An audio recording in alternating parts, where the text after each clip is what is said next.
Good to hear your voices once again. This is actually the third session for the Design Boost program. You guys have been so amazing, like staying the course throughout the past couple of weeks. So it's really great to have you once again in class.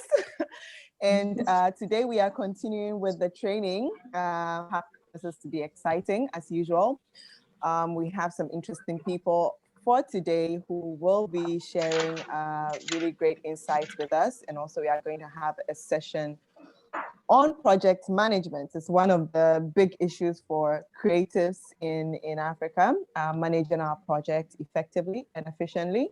So it's really a very needed topic. But I think for now, we'll just do a quick recap of where we have been, what we've done so far, and then the agenda for today. So Thais, I guess I give the mic back to you. Yeah, thank you, Joanna. You can all hear me well?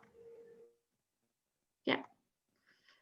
Yeah, so just a quick recap where we are in the process. So today we're starting with session 3 on project management. And then we will, after that, have our last session, session 4 on client communication and handover. So how do you keep that relationship going after a project is finished?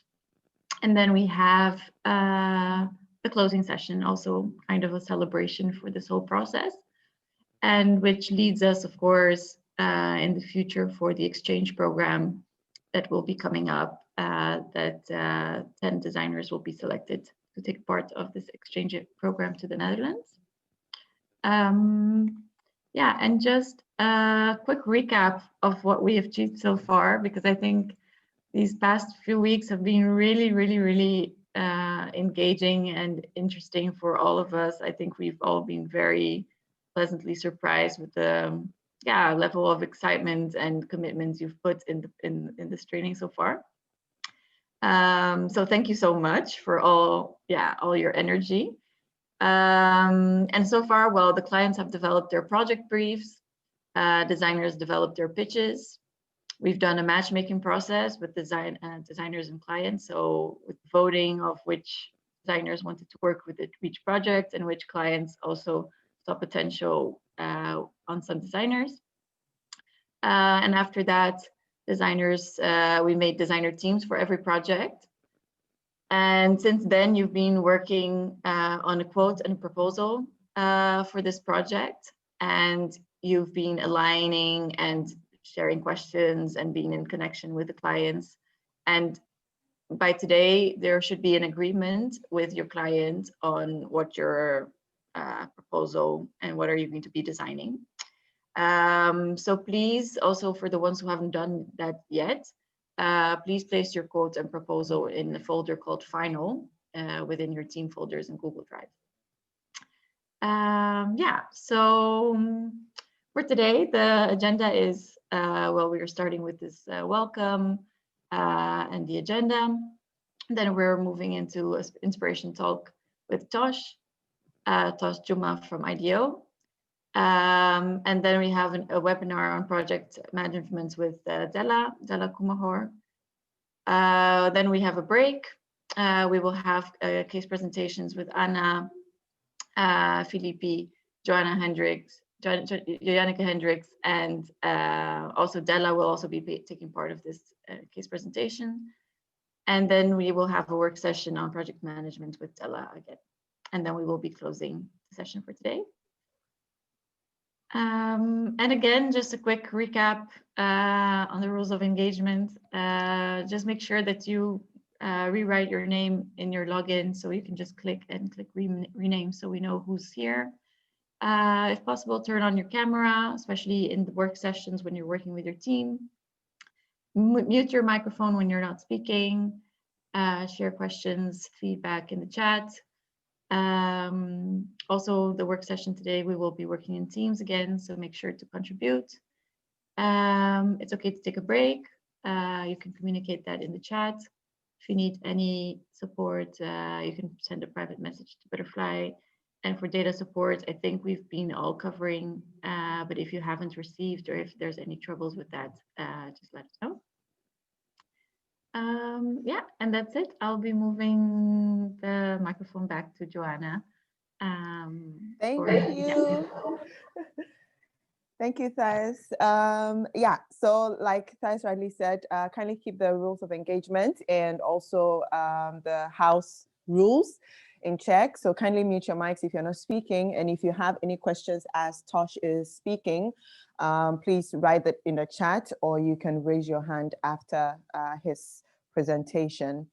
So a little bit about Tosh. Tosh Juma is actually the managing director for IDEO Nairobi in Kenya. And he's focused on designing products and services and brands that address emerging global development and humanitarian challenges. He is also the founder and creative director for the Nairobi Design Institute, which is an academy that enables creative leadership through design education. So that's a very, very interesting academy in Nairobi, Kenya, that I think all of us are going to hear much from him today. And he calls himself a strategist and a problem solver, situated at the intersection of design thinking and experience design in Africa for many years now. So if you're here today and you know you're a designer, you're a business person, you know that human-centered design is actually at the heart of every product and service. So it's really good to have someone who understands design thinking, which comes from an empathy point of view, and also experience design from the user experience point of view. So Tosh, thank you so much for joining us. The floor is yours. Thank you so much. Thank you very much, Joanna. Can I share my screen? Do you mind? Yes, please, you can share your screen. Yeah, you can share your screen.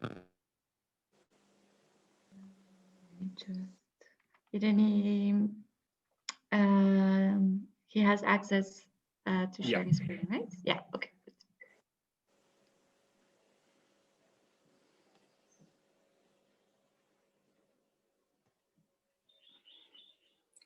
Can everyone see my screen?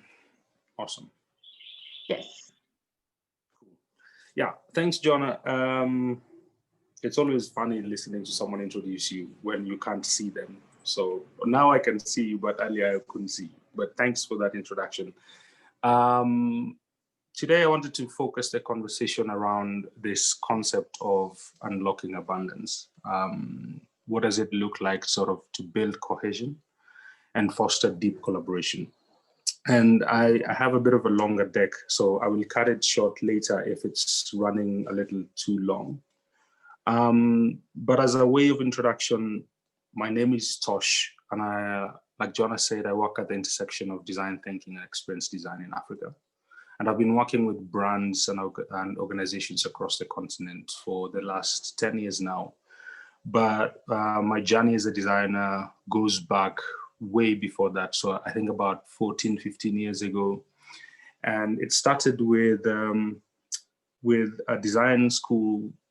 Today it's a design school. Back then, when I was starting, it was early stages of us figuring out what that would look like. And it was founded by the folks from Butterfly Works. It's called Nairobits, and it's based out of Nairobi. It's basically a design school that works with kids from the slums to teach them computer skills and design sort of principles. And that's where it started. Today, and basically what that's done over the last couple of years is allowed me, I started out as a communication designer. And spent my time working with some of Nairobi's big brands and small brands. So I worked with startups and I worked with agencies and all of that. And some of the logos I see here or the brands I see here were worked in conjunction with Butterfly Works as well. But very quickly, I think spent about 3 or 4 years doing this and then shifted into user experience design.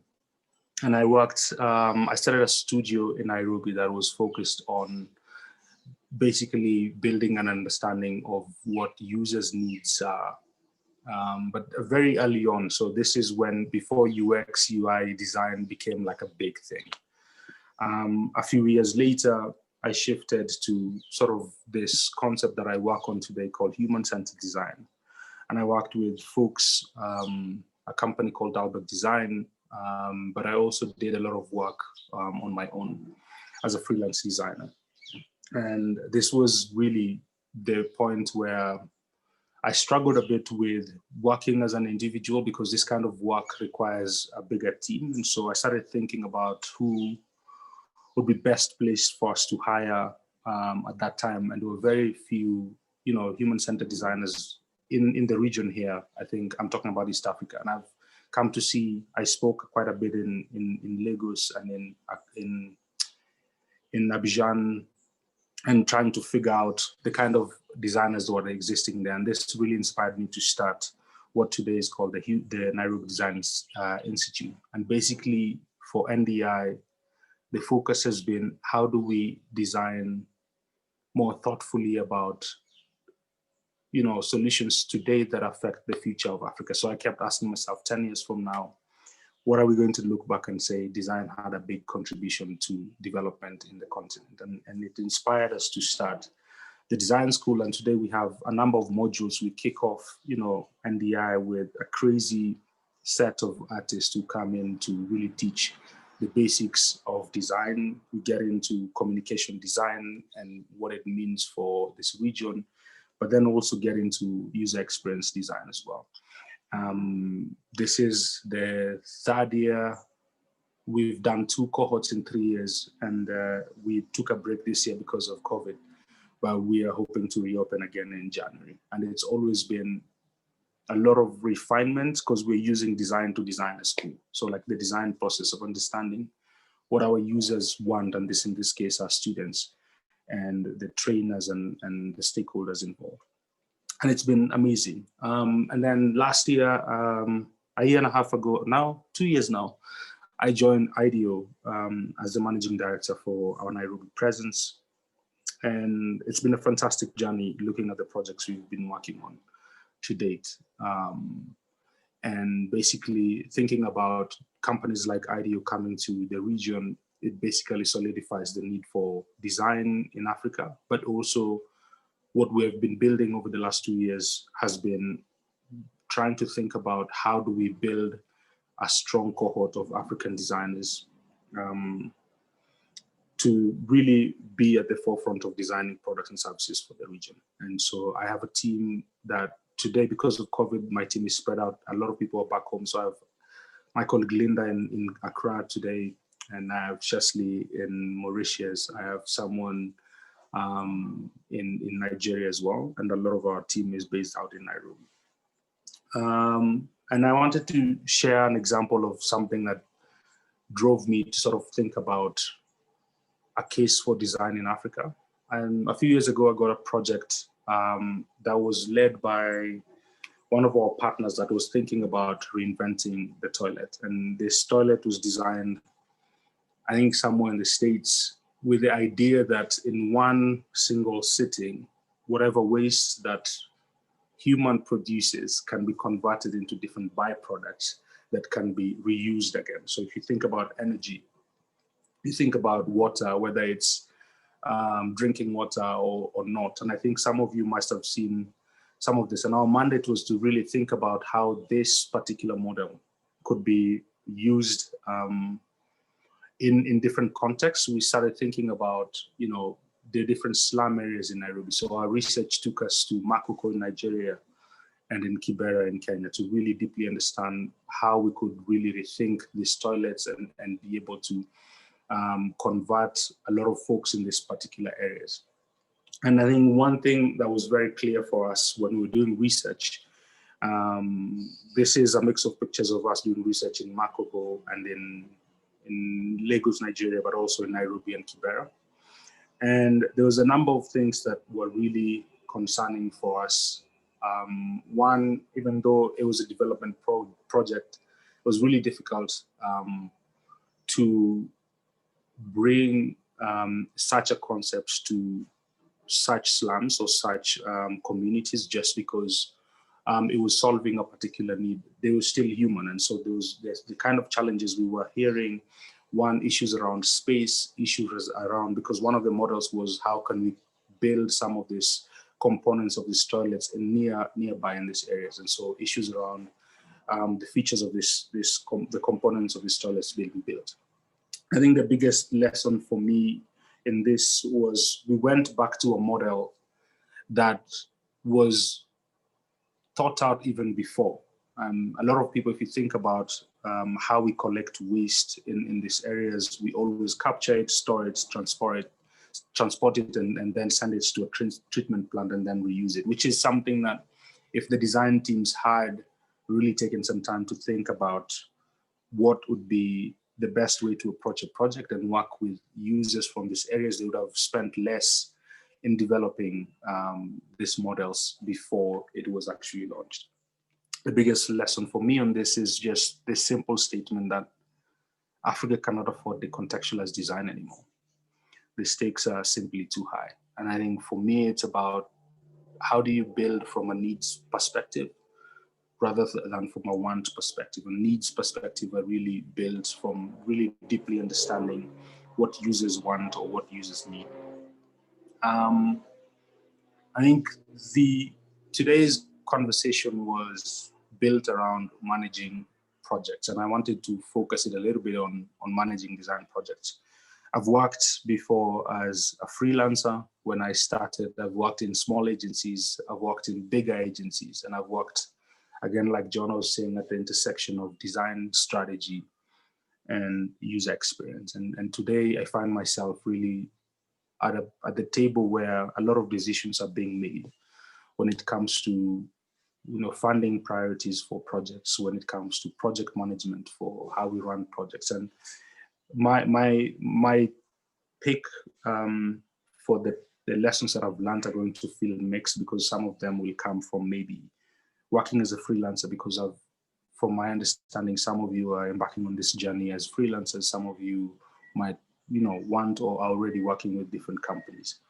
But I think in all sides, whether you're working as a freelancer or not, there's a number of ways to look at project management, especially with design. For me, there are two sides to it. One is, how do you think about client management, and how do you think about the team and project management? I think when we think about project management, a lot of focus always goes into the client. What do the client want and all of that? I think for me, one of the things that I've been so grateful for when it comes to design is the empathy that we put in the teams that we work with. And so a lot of emphasis goes into project or team management and really understanding how everyone is doing to make sure that they deliver the best work that they can. And today I'll start with maybe the client management side, which will be brief, and then we can get into the team management, and then I can share an example of a project that we've worked on that could bring out some of the lessons that I've seen. There's a number of things. I wanted to talk about the first part, which is around onboarding, and then team building, and then workflow. From an onboarding perspective, I've put in the payment schedule as the first point. And I think this is something I learned in a very difficult way as a freelancer. And this was primarily because, like coming in, there's a lot of considerations as an individual getting into design projects. One of them being you want to prove yourself, you don't want to lose the job. And so you give up so much control, especially around the payment schedule, because of the client demands. But with time, I started learning the importance of really managing these payment schedules. And this was a priority for me. I think in the beginning, I did a 50-50, where I took 50% of the down payment in the beginning and 50% at the end.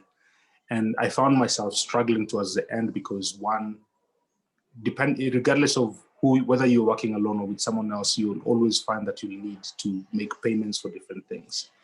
And at the end of the projects, maybe a simple change on a website, on a project, or a product could be holding you back from getting your final payment. And so this concept of progressive billing is something that I've come to really master. And it's something that we practice in every project, whether I was doing it as a freelancer to a bigger company as I did, where we take 50% in the beginning. And as the work progresses, when you're done about 75%, you can bill for the next cycle, and then 25%. And that just allows you a lot of flexibility to make sure that you have sort of enough cash to make sure that your projects are running. If you're working as a freelancer, you're working with contractors. If you're working as as a company, you have a team that you need to make payments for. And so it just also helps keep you in check and the client in check to make sure that the progress is moving. Once you've gotten that out of the way, there's a couple of things that I've found really, really helpful. Again, as a freelancer or even today working at IDEO. One of them is really aligning yourself with your partner or your client's priorities. I think one of the mistakes we do is we sign off on a project, and based on the brief we got, we run off and start working on a project. And I think for me, the biggest lessons I learned was that coming back into the project 2 or 3 weeks later, you struggled a little bit with, or even a lot sometimes, with a bit of misalignment. So one of the things we've done in the past is done what we call kickoff meetings, which in a lot of ways is a strategic approach to understanding the client. And so you've gotten the brief, you dissect it as a team internally and come back with some points of view of what you think or you believe the client's priorities are. But also you present it in a way that gives the partner or the client the opportunity to work with you in aligning on these priorities. And so this kickoff meeting is not a 1 hour meeting. I think the shortest kickoff meeting I've done is half a day. The longest has been 2 days. And I think the longest actually has been, a little over 2.5 days, and which is basically coming in and talking about, the intended impact of the project. And I think for us, it's been helpful starting from that point where we can build an understanding of where we hope the project would go. This is our intended impact, for example, with this project where we are trying to do X. And so working backwards and saying, if that is the case, then how do we build from?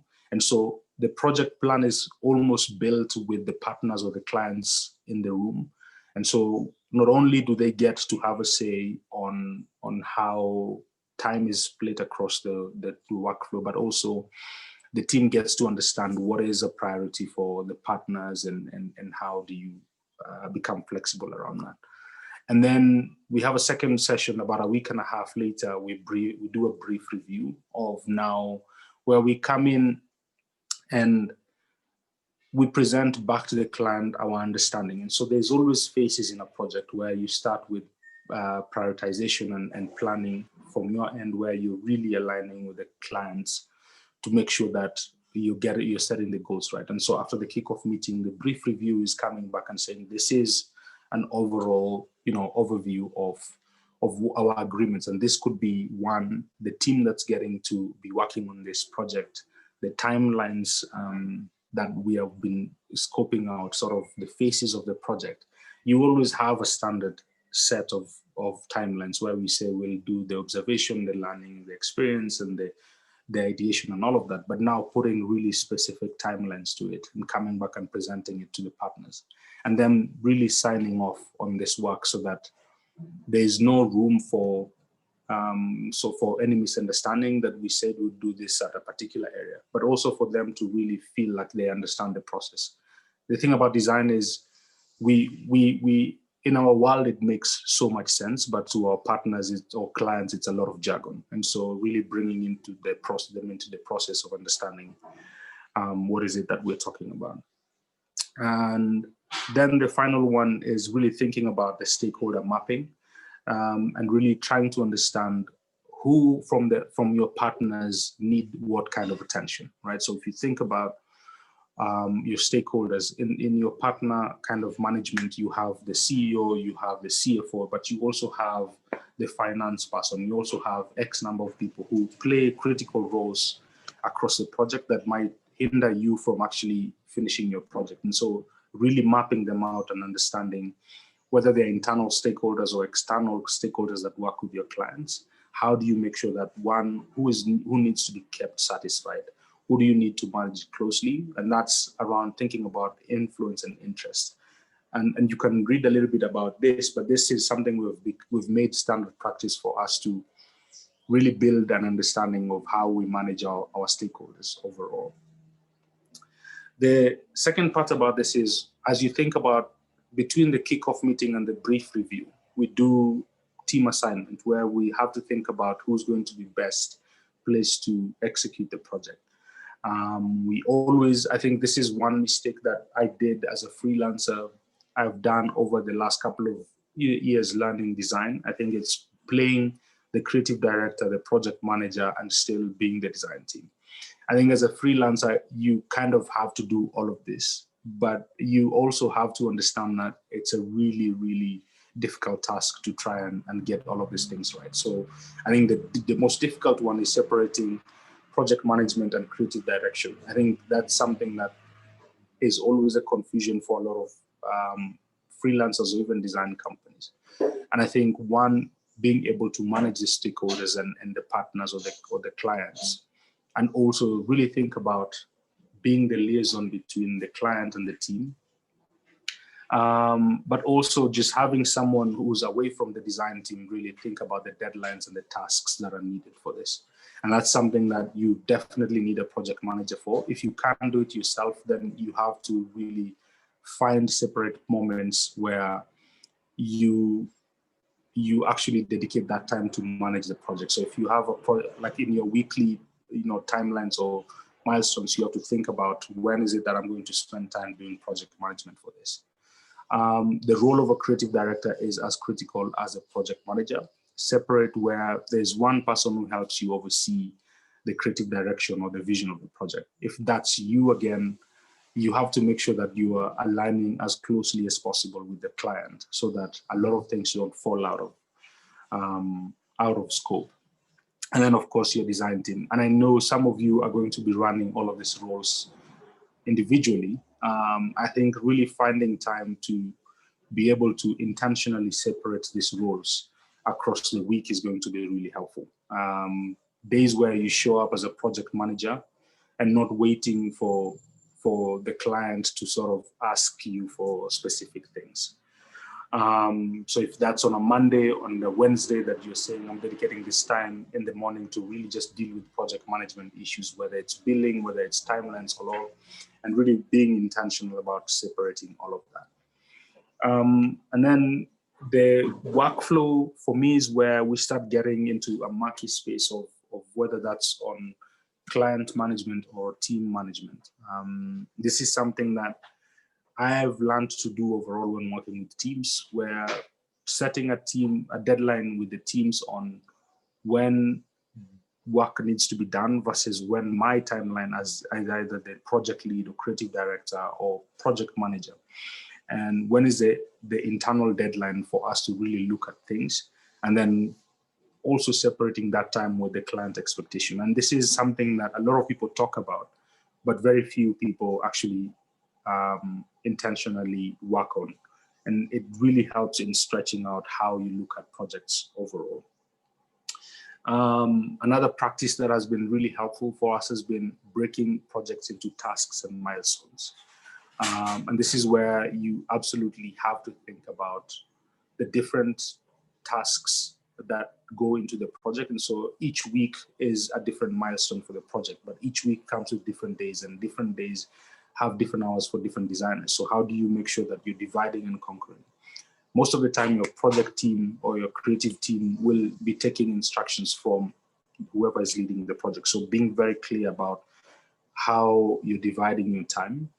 There's one thing, these 4 stages that we've been excited about, this idea that there's a phase for scheduling what needs to be done, which is, and this is what I'm talking about saying tasks has 4 stages. And so there's to-do phase or the to-do stage where we are really setting the to-do list together. And then there's the doing where we allow the design team to really be heads down and work on this, but also setting some time for review where the creative director or all of you come together and say, now we're reviewing this. I think my biggest lesson looking at this was that we would set tasks in the beginning of the week and just roll over and sort of get going across the week without setting enough time for review.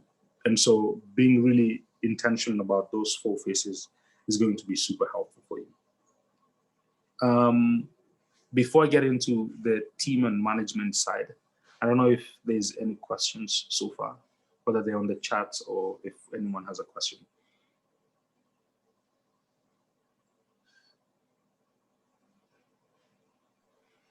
There are no questions in the chat yet. Okay. So cool. We'll move on. Yeah, I think that's good. Yeah.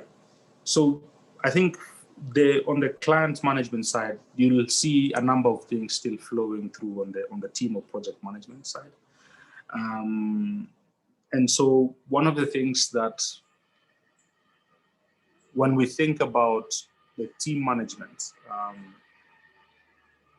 I think I struggled a lot in the beginning because when you're playing the lead of the project, you rarely find or prioritize time to really understand how the team is doing. And I think this is something that has become really synonymous for us at IDEO, really thinking about the different phases of a project from a team perspective. We've called them flights, right? Where we say pre-flight, mid-flight, and post-flight. These are periods where we want to be able to understand how everyone in the project is doing, but also set some very clear priorities across those different phases. And the flight for us is, just similar to when you take off and go somewhere, would look at it as a project, taking off and landing at the end of the project. And so how do we make sure that we are finding alignment across the different phases? For pre-flight, the purpose of that meeting, it could be just like a morning where you set goals, but it's really to give context and find meaning. And it's more around orientation, spending around a minimum of about 90 minutes, where you want really be intentional about getting to know each other. What is it that you want to learn from that project? What are your hopes and fears? And what are some of, like the development objectives that are personal to you? So for example, in this project, you want to learn more on design research, but you're an engineer, right? And so being very intentional and voicing that out to the project or the creative director to make sure that they're positioning you in places where you're able to oversee your development when it comes to design research as an engineer. So really making sure that you're prioritizing you. What are we doing here? Reviewing the brief together and making some commitments to each other about why you are embarking on that project, discussing what success looks like, but also what unique circumstances are in play. So is it a client that is coming back to us? And so there's a level of satisfaction that they're bringing in. But if it's a new client, then there's where we start, like the shift in terms of how we speak about our work. If it's a returning client, we don't spend so much time dissecting design. But if it's a new client, all of us have an agreement of how do we want to use this kind of projects to still build demand for work in the future. But also cultural differences. How does someone like to work and all of that? But also craft-wise, how are we going to do this? So like this concept of dividing and conquering. I'm an engineer or I am a communication designer, and my skill shows up much later in the project. So how do I prioritize my time before that time comes? And how much time do I spend on design research as the lead design researcher now? And how does my skill show up across the different phases of a project? So really orientation and really getting some commitments into play. And then shifting to now the project has taken off and you're running it and finding time to really review how everything is going instead of waiting towards the end. The biggest learning for me working with design teams is designers are a very different animal. Working with them, there's always team dynamics and conflict and all of that. And so really trying to make sure you're creating time to understand how everyone is working. How are we doing? So let's revisit our hopes and fears. Let's revisit sort of the development objectives that I personally set out. Remember, I'm an engineer who wants to learn design research. So how is that going? Is the creative director putting me in positions of understanding or learning this, and then providing an opportunity for feedback as we go on, and then really uncovering or thinking about the challenges that I imagine, whether it's internal or whether it's clients, and how to mitigate that. We have a project that today we're working with a really big telco in Nairobi and in Uganda as well. And it's just been really difficult making movement with them because the hierarchy of decision making is just super, super big. And so in our midpoint share, where we're really thinking about how everything is going, the challenges in that particular area are not necessarily internal, but external. And so revisiting that, what is our process on how we mitigate all of that? And any obstacles that we are seeing that might occur again to sort of challenge our process moving forward. But also revisiting diagnostics and mindedness on who needs to know what, and how do we keep everyone updated and how we're doing. And then at the end of it, we have the post-flight, where we start evaluating how did we grow, or even did we even grow? How did we do for the project? And this is really intense or very transparent feedback exercises where we think about the client and the craft. What did we learn? Is it a client we want to work with again? How could we do this better? And what do we need to document overall?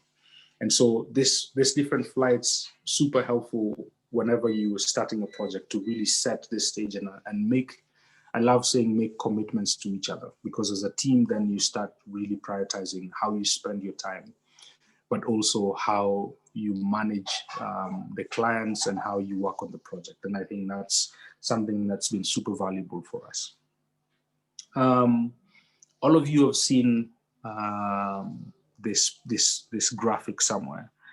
And I had to think about the design process when I was making this presentation. And I kept wondering whether to go deep into the design process, but I know this is something that in the last couple of sessions you've covered. And so I won't dwell into what the design process is, but I just wanted to get in a little bit on what a project we've done before and how it showed up across the different phases and what I've talked about. So you guys are familiar with the discovery, the design, and the delivery of a project. And so how does a lot of what we've talked about really show up across a project? And to sort of share a bit about that, I wanted to talk about a project we did not a long time ago, but this was around building from a needs perspective.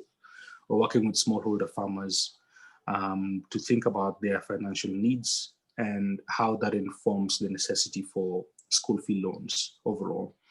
And this was based in Uganda. And basically we worked with this client that handles sort of this concept of pay-as-you-go solar. So families get these solar devices that can power their houses, but then they pay as they go. So each day they pay a small amount of money and in turn sort of repay for the loan they've got for the solar system.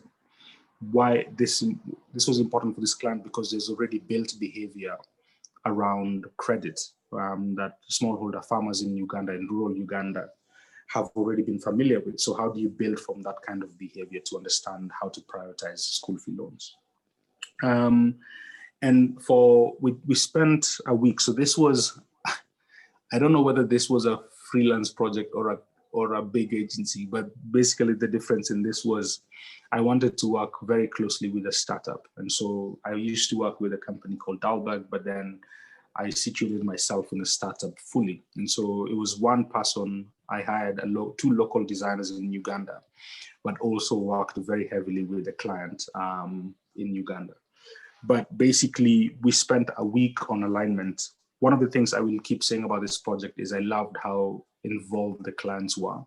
Whatever we did, whether it was the week in Kampala or when we went to rural Uganda, they were always with us. It was an amazing project that was intense in a lot of ways, but really helpful. A project that could have been a 15-week project was done in 7 weeks, and all in Uganda. But we kicked off the project with this exercise that we said to our partners, let's think about our end user in mind. And the idea was we want to understand, the individual and their experience journey. So we gave these worksheets to our partners and the whole company. So we had almost 40 people in the room for our workshop, our kickoff workshop, which is, we call the kickoff meeting.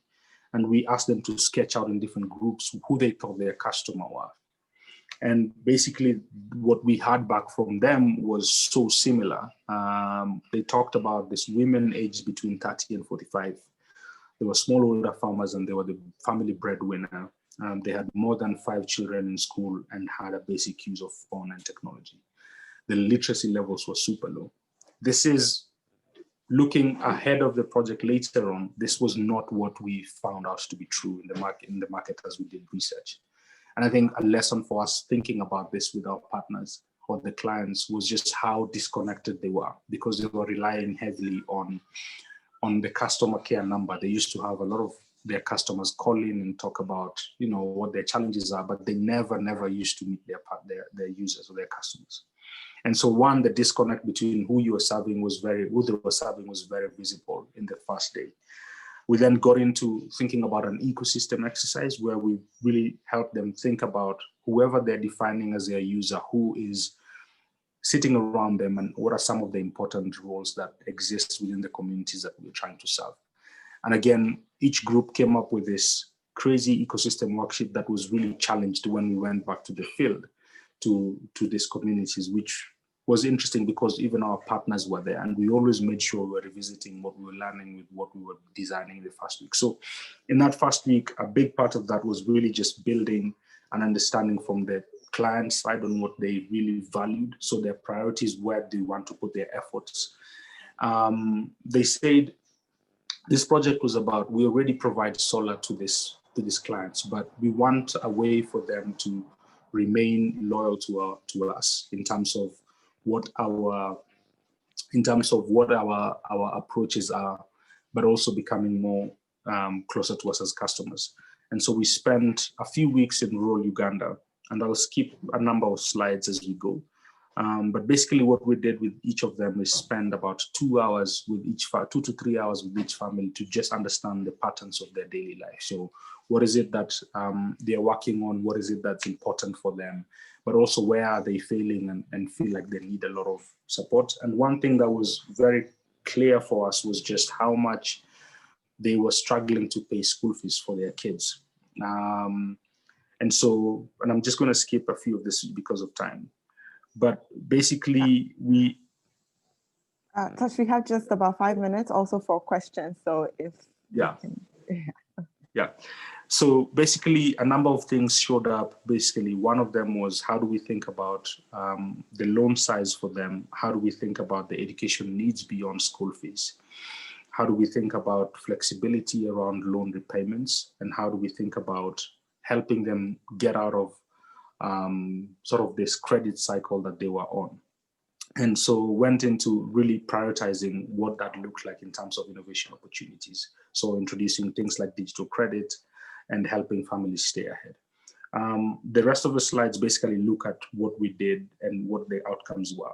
And I'm happy to share this deck later because it's really filled with text, so you can read about that. But yeah. Okay. Thank you so much, Tosh. That's very insightful. Seeing what you're doing in Nairobi and in other parts of Africa, that's really amazing. We do have a few questions though. So Nanayao is asking, is it advisable to introduce your project manager to your clients during meetings? Yeah, that's a very good question. We're talking about that actually today in our team meeting. There's a lot of benefit in making sure that you're walking the sort of the journey with your project manager. One of the things that I love to do is bring the project manager and the creative director to the meetings, so that whatever we are setting, there's no hearsay. Like, we are all, when we come back and do a debrief, it's not what Tosh had, it's not what the creative director had, it's all of our synthesis of how everything was, and it just helps the team really get aligned super early on. But on the flip side, it helps the client really understand if there's any pushback from the team, it's not being pushed back from the director side, myself, but it's maybe the creative director saying a number of things. But you have to have a really cohesive working relationship with your team that's going to visit the client together. Okay, and Natasha was also asking for the timelines. Does that mean that if the clients,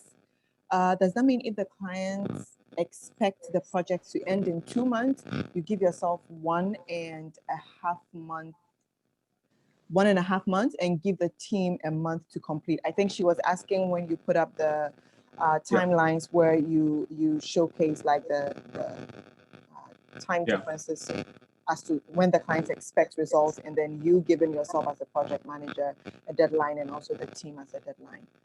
Yeah, that's a good question. I think there's a lot of ways you can look at it, but for me, our principle has always been that we don't let the client set the timelines for us, right? So every client will always come to you with so much urgency saying, oh, we only have a month.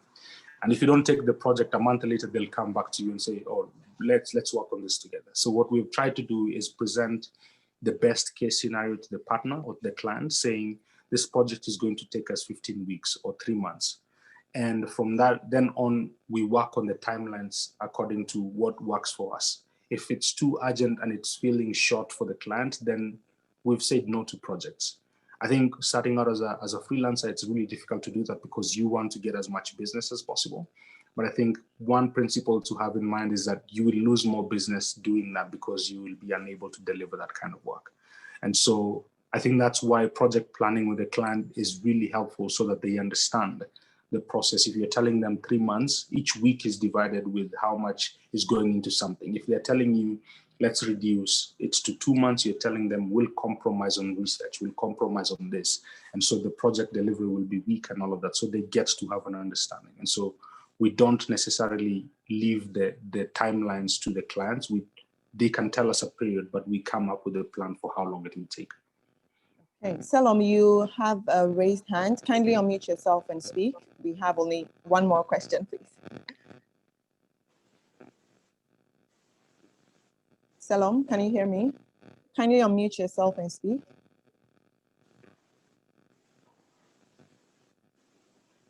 Okay.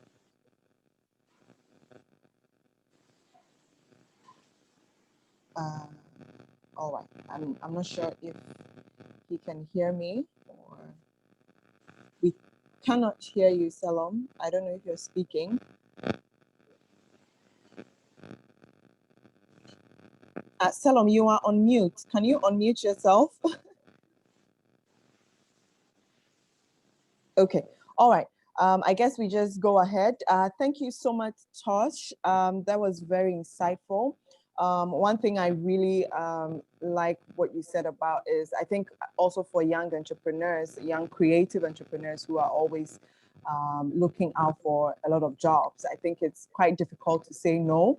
I've had some creatives tell me, we are just a startup, so we need to just go by what the clients are saying. But when you have that kind of planning to help you actually say no to some projects, I think it's a discipline that we all need to learn in order to be able to deliver the quality of work that we need to deliver to our clients. So thank you so much, Tosh. Great having you. Thank you as well. Thank you for having me, guys. Thank you so much. All right. Okay. I'll share my. Oh, yeah, sorry. Go ahead. Cool. I'll just jump off and you can share my contacts for anything. Thank you, guys. Thank you very much. Thank you so much. Yeah. You can also get in touch with him through LinkedIn. You can say hi, get in touch, and then create your network. Yeah. Okay. Thais, over to you. Yeah, no, I'm back to you. So we're presenting the webinar now. Okay. Yes. Okay. So once again, you can take a quick break, take water, take some coffee, some tea, and we have Dela Kumaho with us today for the training session on the project management as a creative. So I have known Dela for a couple of years now. We've worked with him. He's an amazing person through design thinking, through project management, and also he's a creative himself, a UX UI designer. But just a little bit about Dela. He is a product service designer with almost 2 decades of experience creating digital products, services, and communication by marrying the human, So by marrying the human-centered design with business strategy and an ability to make things look and feel good. So we want to look and feel good. Yeah. Dela has a background in communication and interaction design and branding, and he merges this with vast experience in leadership, in design thinking, user experience, and research. and he is currently leading a research and design for the GSMA Agritech Innovations Fund, and is assisting a financial service company to map and measure their customer experience. So we are having a great session with Dela on in-depth project management. So Dela, over to you. I believe you can share your screen.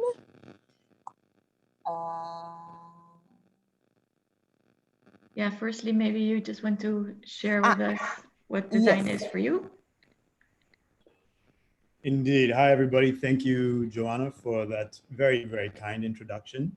Pleasure for me to be here. As she said, as Joanna said, I will share my screen in a bit, but just before we get there, I just want to talk a little bit about what design is for me. And this is something that I wrote a little while ago and very much resonates with me. For me, design is what I call the ultimate problem-solving pursuit, because it allows me to pit my wits against the endless complexities of nature, technology, business, and most importantly, human beings themselves. And since I got introduced to design, as I said, almost, I feel very old, but 20 years ago almost, I really do feel like this is an industry, it's a discipline, a very multifaceted discipline that really has no end. There's no bottom to design. And so no matter what kind of a professional challenge that I think about finding for myself, I can one way or another find it within design. So that's what I'm trying to get across here with this statement. Give me a second and I can go ahead and present now, right? Yes, I'll stop sharing my screen. Okay.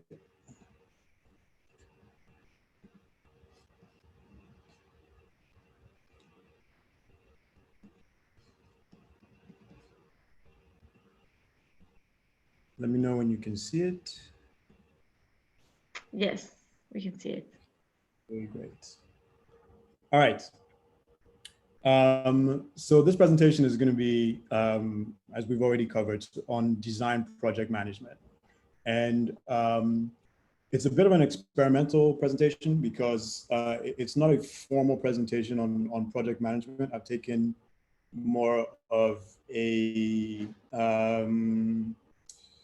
let me say, a theoretical look at project management. The idea here is maybe even to act as a bit of a provocation, so that we can all collectively put our heads together. I'm also very interested in hearing about the project management experience of all of you on the call. I actually went through some of your videos and I could see some of you already have quite a bit of experience. So I'm hoping that this will be a conversation. I'll stop at various points throughout the presentation so that we can have questions. And hopefully we can have a really good conversation around project management. I have structured it in the following way. So first, we're going to just look at a quick definition and some assumptions that I've based my presentation around. Then we'll look at a couple of principles that I've come up with. We'll look at project management for clients, and then project management during execution of the project. And then I decided to add a couple of just bullet points about design in Ghana and how to manage projects in Ghana, based on my experience and also what I've heard through other sources. Okay. So starting off with definition and assumptions. Now, so this definition is one that I pulled straight off of Wikipedia.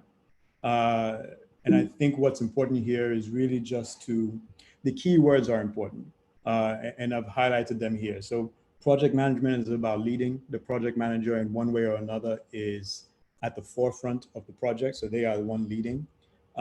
More often than not, it's about leading a team, being in front of a team. When you look at success criteria and project goals, that tells you that there's something very deterministic about project management, as in it's really about figuring out where you are vis-a-vis some set goal at the beginning.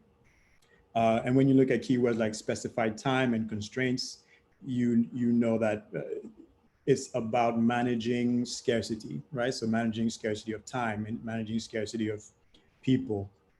So it's a very, very multifaceted discipline, a multifaceted area. It's also one of those things that all of us do in one way or another. Even if you feel like you are bad at project management, you will already be doing some kind of project management, right? Is in that way, it's kind of similar to design. There's no way to not do design. You may be, the design you're doing may be not as good as you might want it to be, but you are doing it, okay? So that's how I'm thinking about project management for the purposes of this presentation. I've also based the entire presentation on a couple of assumptions, which I'll go through now.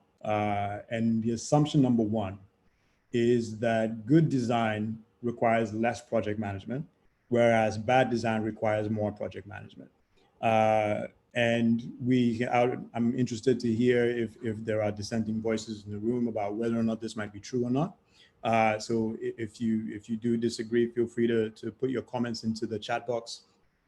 But I've essentially started with this assumption because I wanted to go into providing very specific or fairly specific tips around how to approach design in order to enable easier project management, which we'll get to shortly.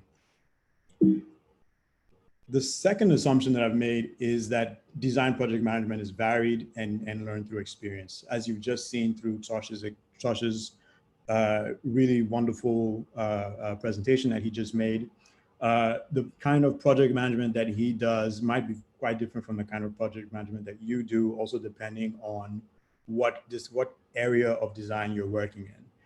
So for example, whereas he does maybe a lot of design research and you might do, say, fashion or interior design or user interface design, design project management is going to be, how you approach design project management can be different. Although, of course, there are good practice commonalities between all of them. That said, I wanted to avoid trying to make this presentation sort of a how-to manual of project management. Instead, what I've tried to do is to give you an idea of what good project management is supposed to feel like, because I also feel like as designers, a lot of times our job is to replicate the way something feels. And so if we can have a conversation now about what good project management is supposed to feel like, then it may be easier for all of us to go into our various disciplines and replicate that in whatever means we know how, using whatever tools we know how.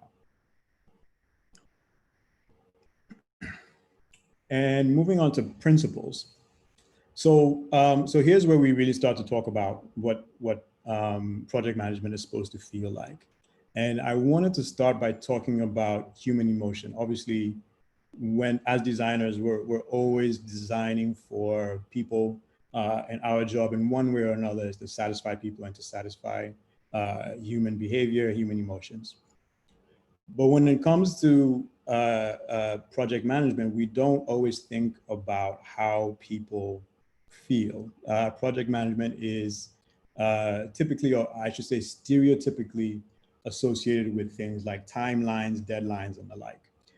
But I think also you probably also got a sense of this from Tosh's presentation, that there's usually a lot more to it than that. And I think it's very valuable when you think about project management to look at how people on both sides feel. That's both the designer and the client. So one of the things that we did was before the session, we sent out a survey, which many of you kindly filled out. So thank you for that very much.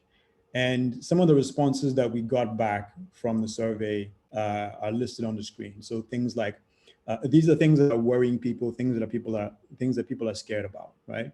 On both the client side and the designer side, from you guys in the room. So things like the client worried that the client might not have enough funds, worried about the time limitation, the commitment level of other team members. Someone mentioned that they're doubting themselves and their capability. Someone mentioned efforts not being appreciated, clients or designers on both sides not understanding the problem, clients or designers imposing their ideas, limited time frame to learn. All of these things are being brought to the table really on every single project. And so as a project manager, I believe the first step is always to look at things from the human perspective and try and manage emotions. So whatever it is that you do as a project manager, your first job is to be able to recognize that everyone in the project, whether they're on the design side or on the client side, is bringing to the table some amount of anxiety, some amount of worry, some amount of fear. And it's always good to be able to find ways to bring these things out on the table, create a safe environment for people to voice their concerns so that you as the project manager can deal with them directly.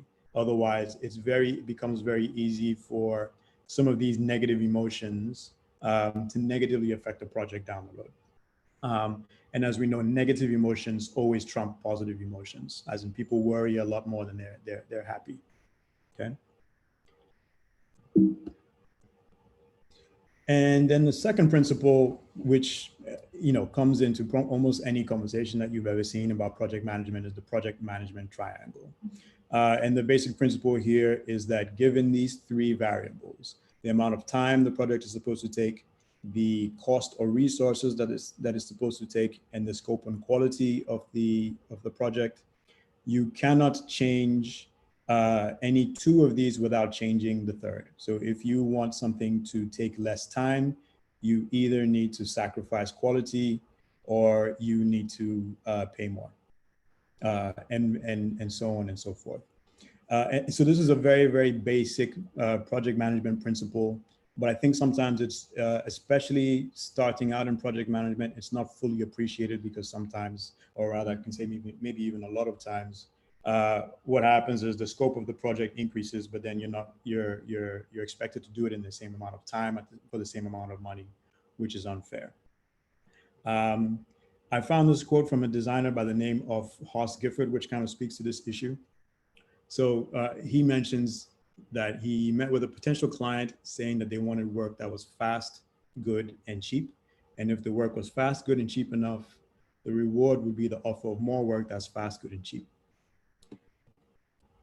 And then he goes on to say, let me be clear, these people are evil and their work is poison. I think especially as young designers, it's very important to take this lesson on board. We talked earlier, Tosh mentioned the difficulty, especially when you're getting started out in design and freelance design, especially the difficulty of saying no to projects it's hard. It's really difficult. But if you do have to say no to a client, definitely say no to the ones that want you to do fast, good, and cheap work. Because first and foremost, there is no such thing as fast, good, and cheap work. And second of all, it's only going to burn you out in the long run, if not the short run, in fact. So again, having an appreciation of the project management triangle is going to be critical to your success. And if you ever need a reminder of that project management triangle, you can check out this website. It's called fastgood.cheap. And even though it's only a screenshot that you see here, I'm pretty sure you can imagine how it works. So whenever you need a friendly reminder of what the project management triangle actually means, just go to this URL and have a little bit of fun with that. The third principle, and again, here I'm just trying to highlight what I think it means how it feels to be a project manager, or what it should feel like to be a good project manager. And principle number 3 for me is simply to avoid surprises and manage uncertainty. So as a general rule, good project management avoids surprises. So that means at no point should the project manager not be aware that, say, some material that was supposed to come in last week didn't come in. And in addition to that, the project manager has to make sure that there are no surprises for the client as well, and for the designer. And so this is where I call it role of project manager as a chess player comes in. The project manager is the one that's always thinking 3, 4, 5 steps ahead, simply trying to avoid surprises.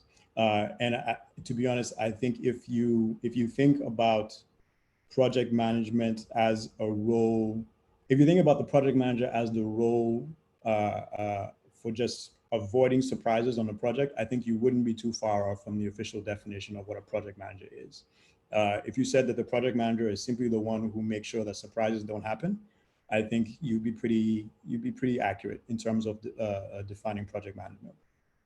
So for me, that's the third principle. Simply try and avoid surprises. And that takes work. It does take a lot of work, but it is worth it. Related to this is the idea that, as Dwight Eisenhower, former president of the US, said, plans are nothing, but planning is everything. Never, in the history of the world has a project plan ever gone according to plan, ever. It's never happened. And well, at least I haven't seen one happen. Maybe you have. But that doesn't mean that we shouldn't make them, right? So the plan itself is actually not necessarily the most important activity. It's the planning process that is important in making sure that everyone is on the same page. The plan is guaranteed to change, but that again is part and parcel of the design process, or of any process for that matter. The fourth principle is clearing roadblocks and avoiding traffic. I see the project manager as the person who makes sure that the road is clear ahead for designers. And that means that making sure that there's nothing blocking the designer from being able to do the best job that they possibly can. And whenever I think of project manager in this role, I always think of a friend of mine who works for an international design agency, was working on a project without a project manager. And then at one point, a new project manager was onboarded. And all she did was basically set the stage for her, the designer, to do her best work, which meant emailing the client to say, no, that's out of scope. We won't be doing that. No, she won't have time for this. No, she won't have time for that. No, we won't be doing this in this phase. We'll be doing it in a later phase. And just making sure that the designers have the time and space and just mental clarity needed to be able to do the work, right? So the project manager is the one who gets out in front of all of these issues and makes sure that the design team behind them are fully enabled to get the best work done possible. Before I move on, are there any questions? No, not questions, but we have just a couple of comments from the participants as you are presenting. So I believe they're enjoying the presentation, finding it very interesting. So yeah, great insights. And maybe just as a reminder for the participants, for those who will be selected for the exchange program, you have to bear in mind project management is very, very important, because you will be put into an organization and you would definitely, this is what you'll be doing day in, day out throughout the internship. So I believe it's important that you take this very, very seriously. I mean, all the trainings are geared towards the kind of internship you're going to have. So if you have any questions, please ask Della. Make sure that you understand the subject very much. You really understand it, and then you can do some work with it. Okay, so back to you, Della. Okay, great.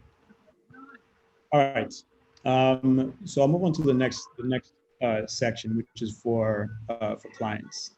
For this part of the presentation, I've just sort of put down a couple of bullet points, which I'll go through one by one. So first one is that, and we don't often think of it this way, but being a good client, especially when it comes to design, and you heard Tosh mention that clients, the people that we work with, this is not their area. They're not necessarily designers themselves. They don't necessarily speak the same language as us. So being a good client, in the same way that you want to be a good designer, being a good client also requires a certain amount of practice and experience. And it's our job to be able to guide them through all of these things. So if they've never had to hire a designer before, for instance, there's a good chance that they don't know what to expect, and they don't know what information you need to be able to do the best job. And so you have to then take on the responsibility of guiding them through that process. Okay. The second thing is that as the client, you have to own the business decisions. And here I'm making a direct contrast between business decisions and design decisions, which means that for all of the design work that you've been asking for, what is the goal that you hope to accomplish for your particular business? What kind of context can you provide for your business? Who are your main competitors, etc.? And as part of that, you have to be able to admit where the gaps in your knowledge are. So, for example, you're not entirely, sure, say, who your customers are. That's something that you can be open with your design team about. And as you saw in Tasha's presentation, that's something your designers might be able to help you solve. Okay. So to borrow the words from Mike Monteiro, who, by the way, if you don't know who Mike Monteiro is, I would highly suggest you Google him and check out his articles online, particularly as it relates to mentoring and advising designers, especially young designers. So he says, let the design team be the design experts. Your job is to be the business expert. Ask them how the design solution meets your business goals. If you trust your design team and they can explain how their recommendations map to those goals, you're fine. So and I think this very, very neatly puts the relationship between the client and the designer. And so for designers, there's also something to note for you here as well. You always need to be able to map the business goals back to the design work that you're doing. And so for clients, if you are able to, or if your design team is able to reassure you by making that link, you can rest assured that you're on the right path. Okay. You also see here on the left-hand side, there's a image. It's a bit of a joke, but as designers, we like having a separation between the design work, as I said, having sort of the mental space to be able to do the work that we want to do without the client sort of meddling too closely in our affairs, so to speak. Likewise for clients, it can often feel very difficult being able to, or having to keep a certain amount of distance from the design work itself. But if there's a good partnership going and you're able to sort of separate into business decisions versus design decisions, I think this is very much possible. Della, we do have a question. I don't know if you want to take it now or you want to finish the third point. Well, sure, go ahead.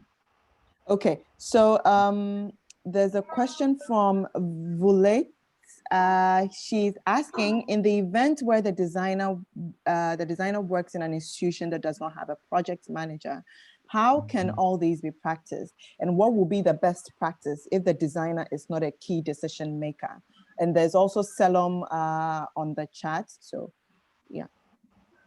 Okay, well, it's a great question, and it's one of the reasons why, as much as possible, I've tried to avoid providing a particular formula for project management.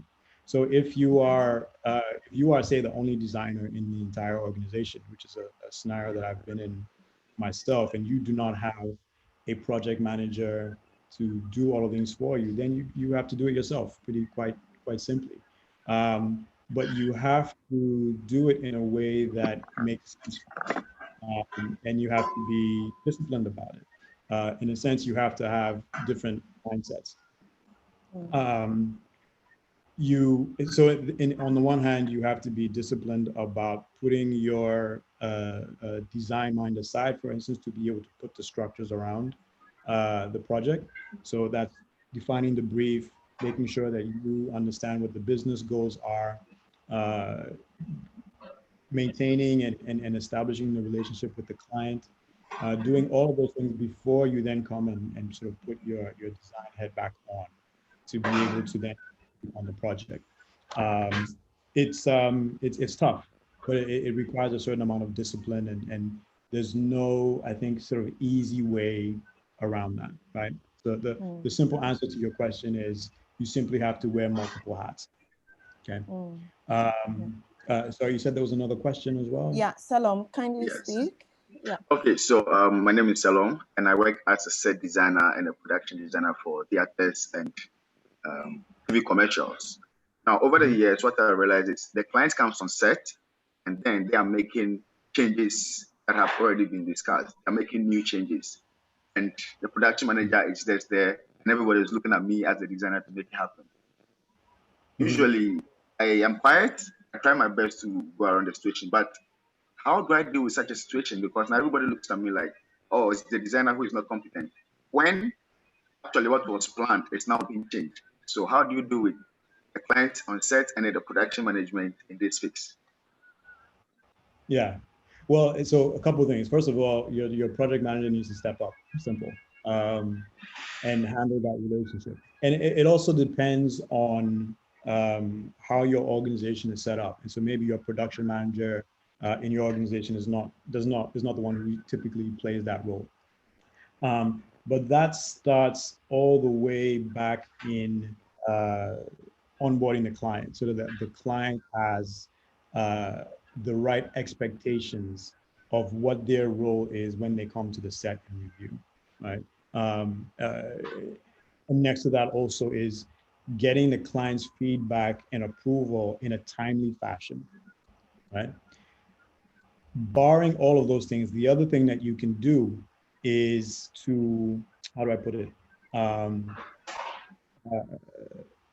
I always throw the question back to the client, right? So in the sense that if a proper rationale has been established for all of the design decisions that have been made on set, then the client themselves also have to frame their request in terms of all the rationale that's already been established, right? So they can't just come and say, well, I want this over here because I like it that way, right? Which is essentially the third point that I have here on screen. So what you can do is very coolly and calmly throw the question back to the client and say, okay, can you tell me why it is that you want it that way? As designers, you always have to solve the problem that the client is trying to solve, and rather than take the design advice from the client, right? So that the client is not supposed to give design direction or design advice, right? So if the client says, well, I want this thing to be more prominent in the scene, then you can say, okay, no problem. I, as the set designer, will go off and figure out how to make it more prominent. That's it, right? And your team just has to back you up. Does that make sense? Yes, but usually it's like you just want to satisfy the client, even though you will not even work for. Yeah. I'm not saying it's easy, but again, it's also about grooming the client. As I said, your clients also need a certain amount of guidance on how to be a good client, right? Yeah. And that comes from not just you, but essentially how your whole team relates to the client and onboard them into the process. Yeah. Okay. Thank you. Dela, we still have 3 more questions, and then probably you continue, and then all the other questions, we'll take them after your presentation. Natasha, Nanaya was asking, would you advise a designer to take a project manager's training? I think that is very obvious because this is actually a training for designers on project management. But then Natasha is also asking, with the gaps in knowledge, she says she loves the price list image, yes. But with the gaps in knowledge, is there a limit to how much you should reveal? The fear here is coming across as incompetent. And here people expect you almost know every single thing. And when you don't exhibit that, they don't consider you, especially when you are still growing as a designer. So you have many people saying they understand and can do so much, but with a disastrous consequence. So is there a limit to how much you can reveal to maybe the client? Well, if I'm understanding the question correctly, what she's asking is how much you reveal about your own limitations as a designer. Is that it? Or your understanding of the project? Because if it's, sorry, go ahead. If I may. Sure. So it's in reference to the number 2, where you're supposed to provide context to the business. Sometimes they expect you to also be able to, have everything all sorted out straight away, whereby you understand every aspect. For example, I'm an interior designer, and therefore my design can go into various types of companies. It can be any kind of industry where the design can be applied. So each individual person sometimes expects that, okay, you automatically understand how your design is going to translate. So when you express your gaps in your knowledge, depending on the industry that you're working for, they sort of see you as, okay, you might not be the right fit, or you might not be the right designer for us because you haven't had maybe enough experience in that particular industry to really outline everything all at once. Yeah. So Yeah, it's a very good point. I actually talk about this a little bit later in the presentation. But it's also, there's an aspect of, again, being a good client that's inherent here, because a good client will appreciate your questions, right? I think sometimes the way to get through this is to formalize the process, right? So if you're just sitting across from the client and just sort of throwing 1,000 questions at them, that can get frustrating. But if, on the other hand, you say, well, I would love to say, set up a half-day workshop with you, which is exactly what Tosh and his team do. So remember, he mentioned that for kickoff meetings, the minimum they do is half a day. Then that seems structured, and then it looks like you absolutely know what you're doing, and it looks like you absolutely know what you're about. And during that half day or that one day, you have the opportunity to ask all of the questions that you want, but you come across as looking absolutely professional, and you come across as being somebody who crosses their T's and dots their I's. Yeah. Okay. Yeah. Thank you. Okay. All right. We also have a question from Richard. He's saying, how would you advise freelance designers to onboard the skill set for the project management, as well as deliver on design deliverables? Basically, how do freelance designers project manage themselves, as well as creatively direct the project deliverables? Yes, a good question. I don't know. I don't know. This is trial and error. You just have to learn it. It's being a freelance designer. You're a one-person business. You have to handle all of these things yourself, full stop. So you have to design, you have to project manage, you have to handle your finances, you have to handle sales. You have to do it all yourself. And there's no one easy way of, there's no one path that I can chart that will explain, how it is you go about doing that. You have to take it one step at a time, I think, and it comes with experience. Yeah. Yeah. And again, I think just sort of familiarizing yourself with the principles of what, if you know what a project that has been well managed feels like, then you can pursue that, right? Rather than sort of going through the academic process of, buying some project management book and then studying it. Just try to appreciate what a good a project that's been managed well is supposed to feel like, and then pursue that. Yeah. And I think it also boils back to why this training is so essential, because when you take a look at the kind of themes and topics that we have been treating, also with all the inspirational talks that we have been receiving from the different people, you realize it's very diverse. And we've literally talked about the value of design to budgeting and pricing, to we're talking about project management. So in a way, it tells you also, like what Tosh said this morning, like, for example, you have to be able to decide, okay, this particular job is going to take me 15 weeks. And then you have to be able to divide yourself over that period and say, okay, today I'm doing finances, tomorrow I'm doing this. Today you have to come up with a project manager's hat, which Della rightly mentioned, it's all business today. Or tomorrow you're doing like something that is based on the design itself. So it mainly is, yes, wearing different hats as a freelancer, but then every block of this training also comes into play at different times. So yeah, I think we'll take the rest of the questions after the presentation. So Dilip, kindly go ahead. Sure.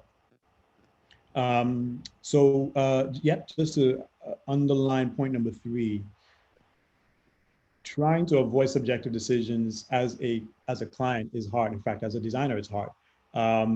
But as a client, it's very difficult to avoid saying, yes, I like it, no, I don't like it. But this is where your designer, and designers here pay attention, this is where your designer needs to help you construct that feedback. And I strongly believe that a good designer is one that helps you express yourself in a way that's constructive to the project. I often hear designers complain about clients and the way they give feedback, etc. But let's not forget that, again, clients don't know how to be good clients. And in many ways, we have to teach them, and we have to tell them what we expect and what works for us, right? And the more we're able to do that, the more productive and more positive the relationship. That said, it's not all fun and games. As a client, you still need to be able to keep your designer honest. Whatever timelines the designer has agreed to with you, make sure that they're being met. Not to the point of being unreasonable. Obviously, this is where the project manager on the designer side also needs to be proactive in their communication. So if they expect that timelines are not going to be met, that should be communicated to you early and on time. And overall, as a client, you should feel like you are involved in the process, but you shouldn't feel like you are driving the process. So you're a passenger in the car, but you are not the one driving, in summary. Okay, so execution. Here, I just wanted to talk about not project management per se, but I want to talk about a couple of design tips that I had that I think, as I said earlier in the presentation, might aid good project management. And here I'm using this sort of loose project life cycle of design project management. So the first phase being define, which I believe you guys have done already with the project brief, and then there's the planning, which we're about to do. And there's the execution, which is the stage that we as designers love. That's the stage where we actually get to do our thing. And then there's the closing phase. So for this section, I'm focusing exclusively on execution, okay? The first tip is to be process oriented. And the reason that is necessary is because if you are not process oriented as a designer, it's very difficult for you or for anyone else to be able to make a plan around you, right? So if you are the kind of designer that just sort of feels your way through projects, and there's nothing wrong with that, because I think that's how we all start out. We're all very confused, and it takes us a while to be able to find our process, but also acknowledge that makes it harder to do project management, right? And it's actually, I would agree with this quote 100%. It is the most important skill, most important and difficult skill for a designer to develop. So if you are part of a team and your project manager comes to you and asks you, how much time do you think is going to take you to execute a particular task, and you don't know, then it's going to be very difficult to project manage around that. So as you grow as a designer, it's very important for you to pay attention to these types of things so that you can be more process oriented in your work, right? You need to be aware that people are visual, and this is no surprise to anybody here, but the way this factors into project management is that you may have a client who you are very proactive with in terms of communication. You let them know what's happening at every single step, but it's only until the day before you're supposed to launch or the day before you're supposed to finish, when they actually see the thing that you've designed, that all of a sudden you get 10 pages of feedback via email.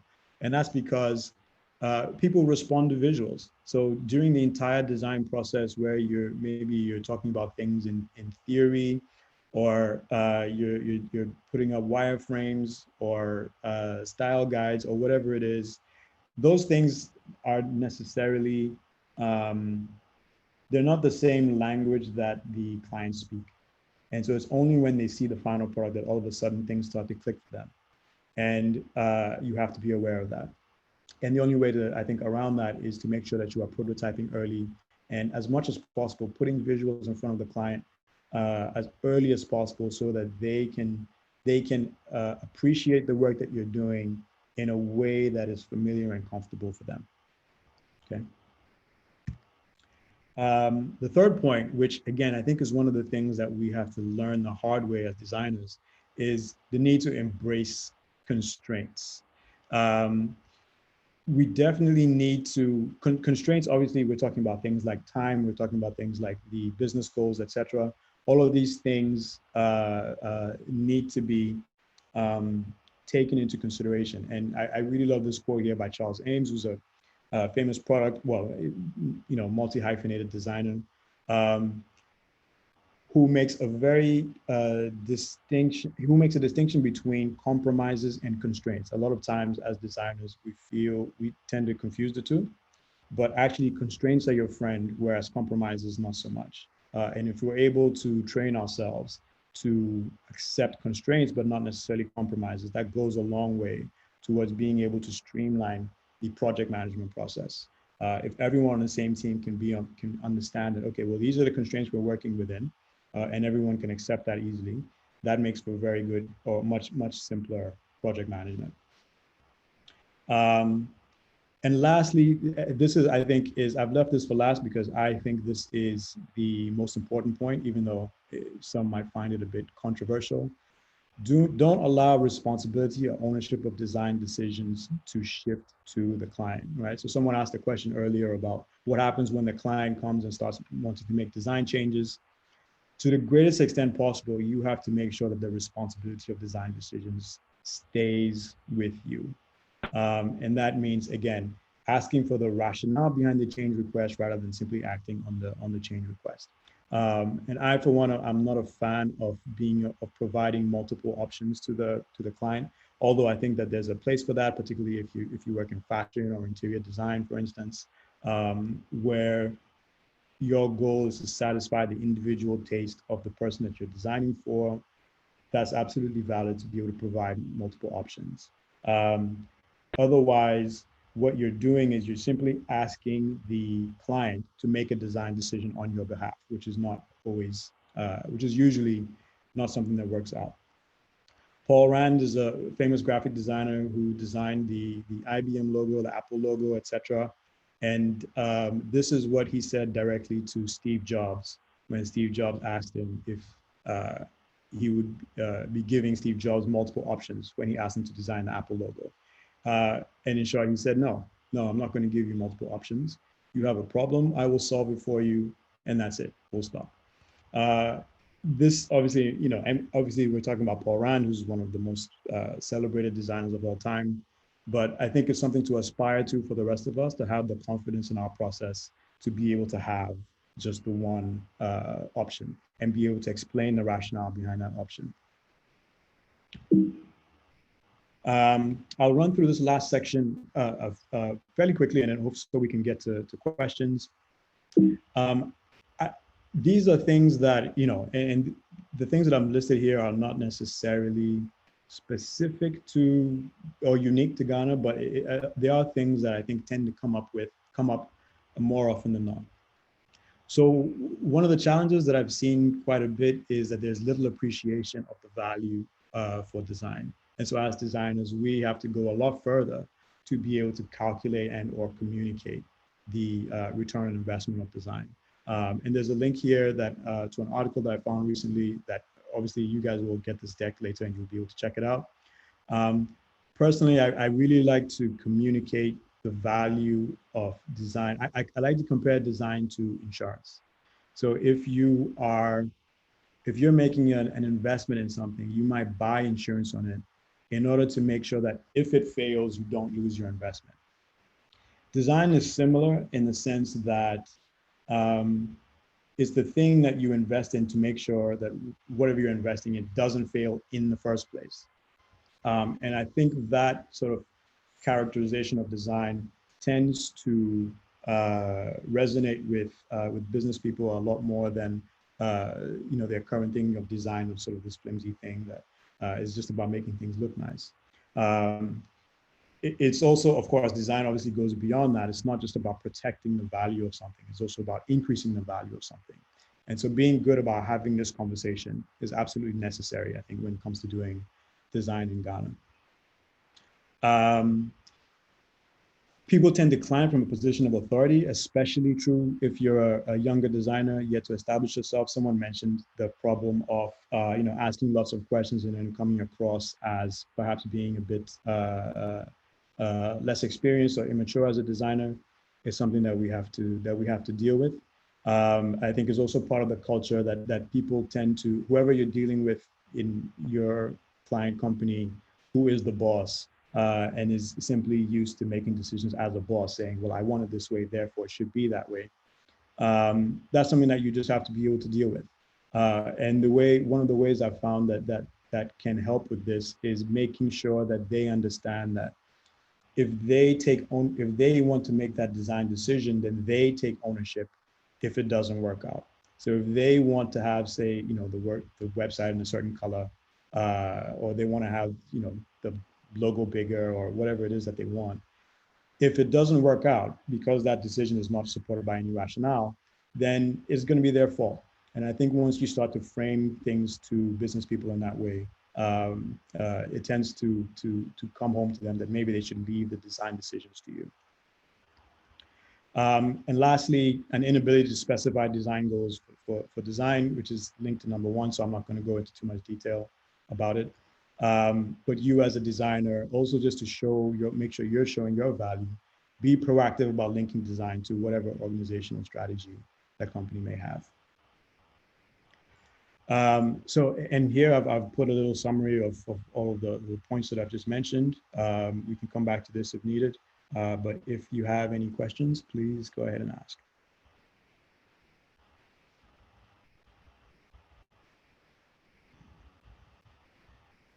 Hello, can you hear me?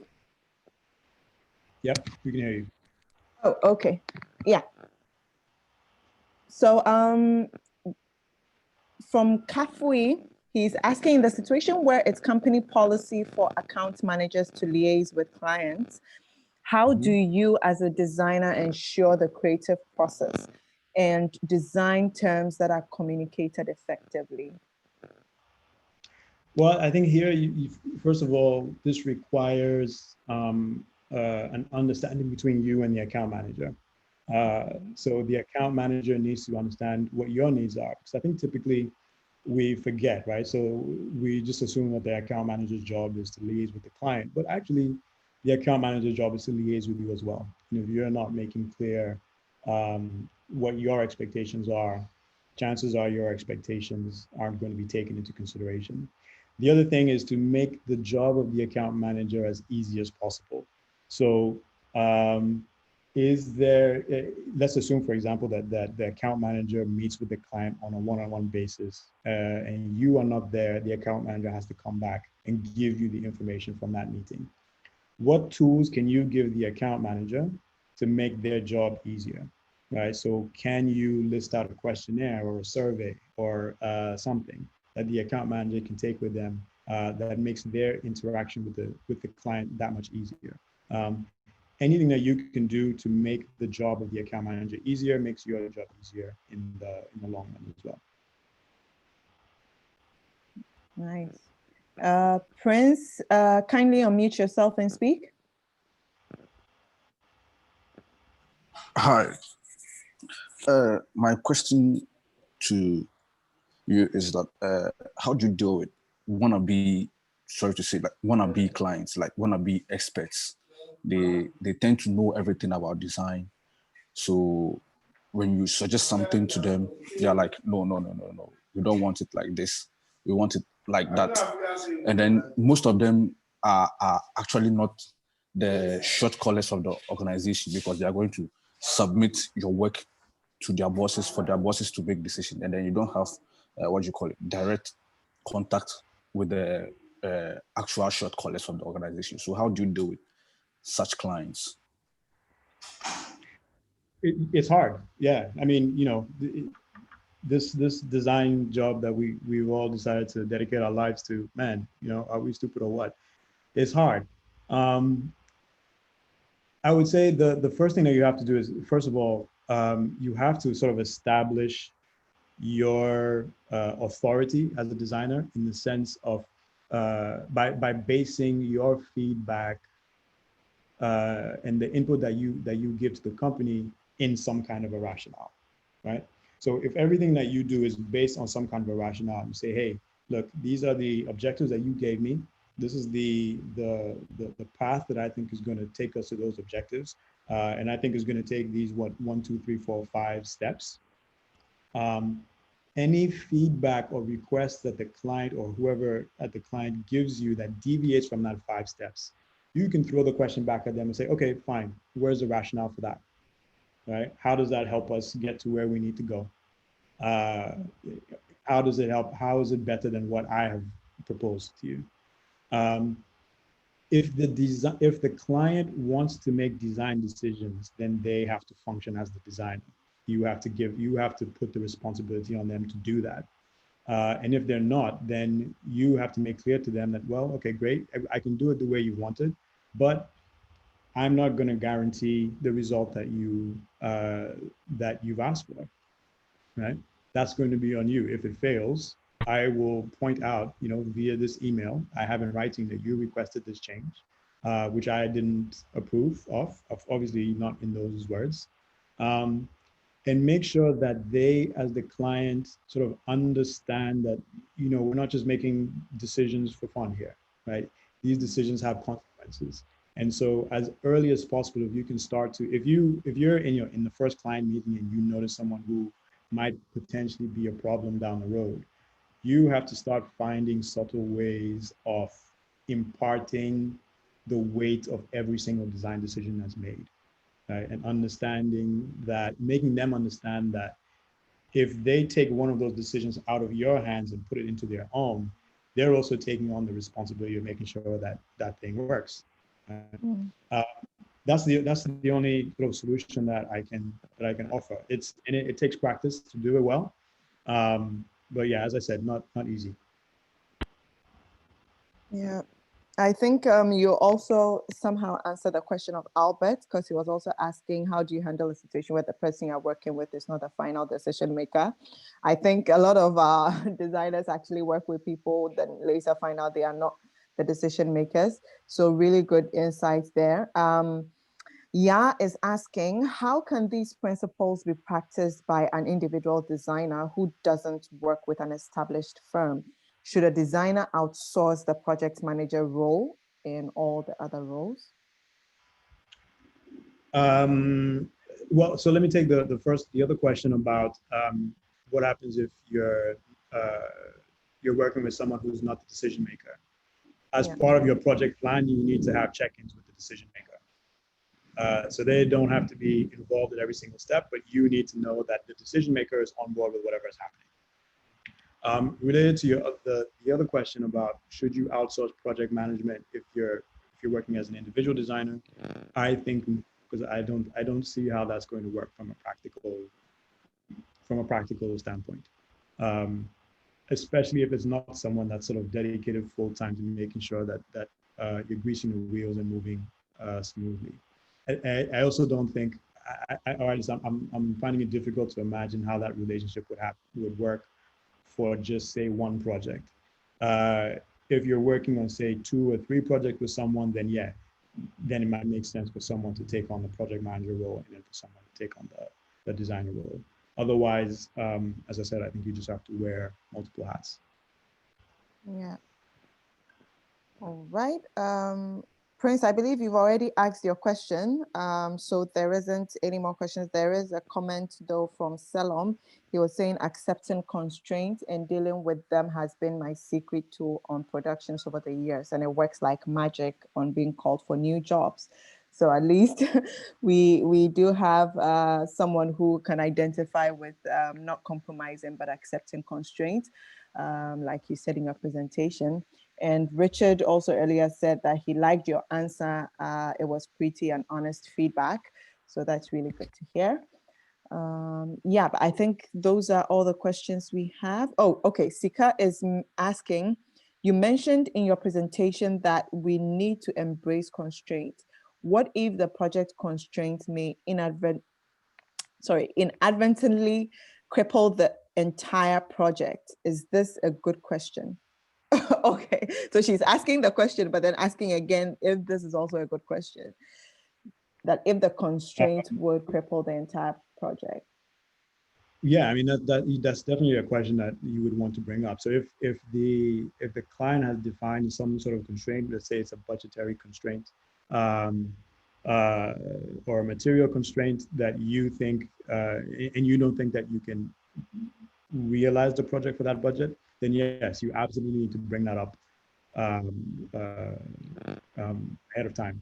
Yeah, I mean that one is that's pretty black and white. If you feel like the constraints are going to negatively affect the defined outcomes that the client has set, you need to bring it up as early as possible. Right. Okay, thank you so much, Della. I think those are all the questions we have. Yes, this has been a very great session. So we will be moving into the work session pretty soon. You can quickly grab a coffee, grab some water. Because of the time, we wouldn't have our official 15 minutes break. We would have just about 5 minutes, and okay, it's just thank you notes. Okay, I thought there were questions. So we will just have 5 minutes, grab some water, grab some coffee, grab some cookies, biscuit. If you can eat wache within 5 minutes, you can also do that. But yeah, we'll be moving into the next session. Thank you so much, Della, for this training session. Really, really insightful. Like I said earlier, for those who will be selected for the exchange program, you will be working in design studios or design organizations that work like on a global scale. So it's very important that you understand the project management process, even as a designer, and you'll be able to know where you fit best when you have an assignment at hand. And also you'll be able to put yourself through the trajectory of the entire assignment or a client brief and be able to deliver, whether it's design-based, whether it's combining it with the financing, combining it with the budgeting. It's really helpful that you understand the whole project management phase and be able to deliver as expected. So yes, Thais, I believe I roll it back to you. Okay, the virtual edition of Wache, yeah. So we just have a couple of minutes and then we move into the next session. So, Yeah. Thais, over to you, yeah. Yeah, thanks. So we're back in 5 minutes. Yeah, so please be back by 10:55. All right, see you in a bit.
Hello, are we all back?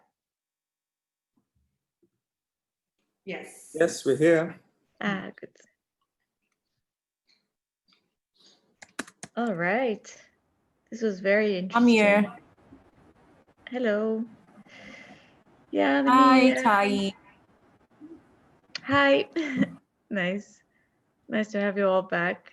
This was super interesting, and we still have even more to follow. So we're now moving forward with 3 case presentations. And so let me quickly share my screen. So the first, I think this, Joanna, are you also there to present the case presenters? Oh, sorry, I was on mute. Oh, no problem. Yeah, so we will be starting with 3 case presenters, and the first one is Anna Filippi. Yes, great. So welcome back, everybody. I hope everyone is here and listening. So we have 3 case presenters. Della, you've already heard from, and we will also hear from Johannika. But Anna Filippi is a strategic and service designer. She combines creativity and strategic mindsets to help companies identify opportunities and deliver successful pro table. Anna currently works as a design consultant at Kendall Innovation and Design, Kendall Innovation and Design, and she conducts research for a book in the field of design and technology. So she also brings knowledge and experience on user research, stakeholder management, workshop facilitation, and visual storytelling too. So yes, I believe Anna is on. Yeah. Yes. Hi, Anna. Anna, can we hear you? Yes. Hello. Hi, do you Yes. prefer to share your screen, or should I? If it's possible, I think maybe I would prefer, so then I can also change the slides. Yes. Yeah. I will stop sharing that. So great to have you, Anna, and looking forward to a great session.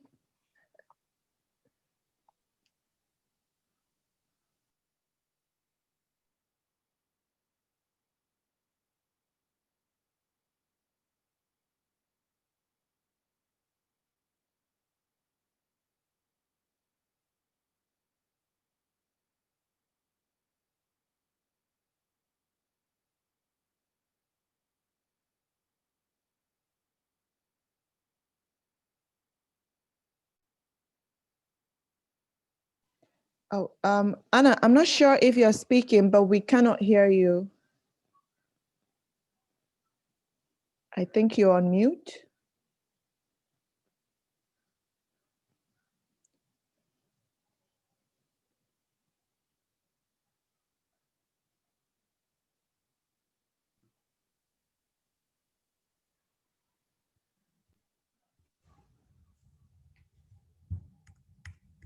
Hello? You're on mute?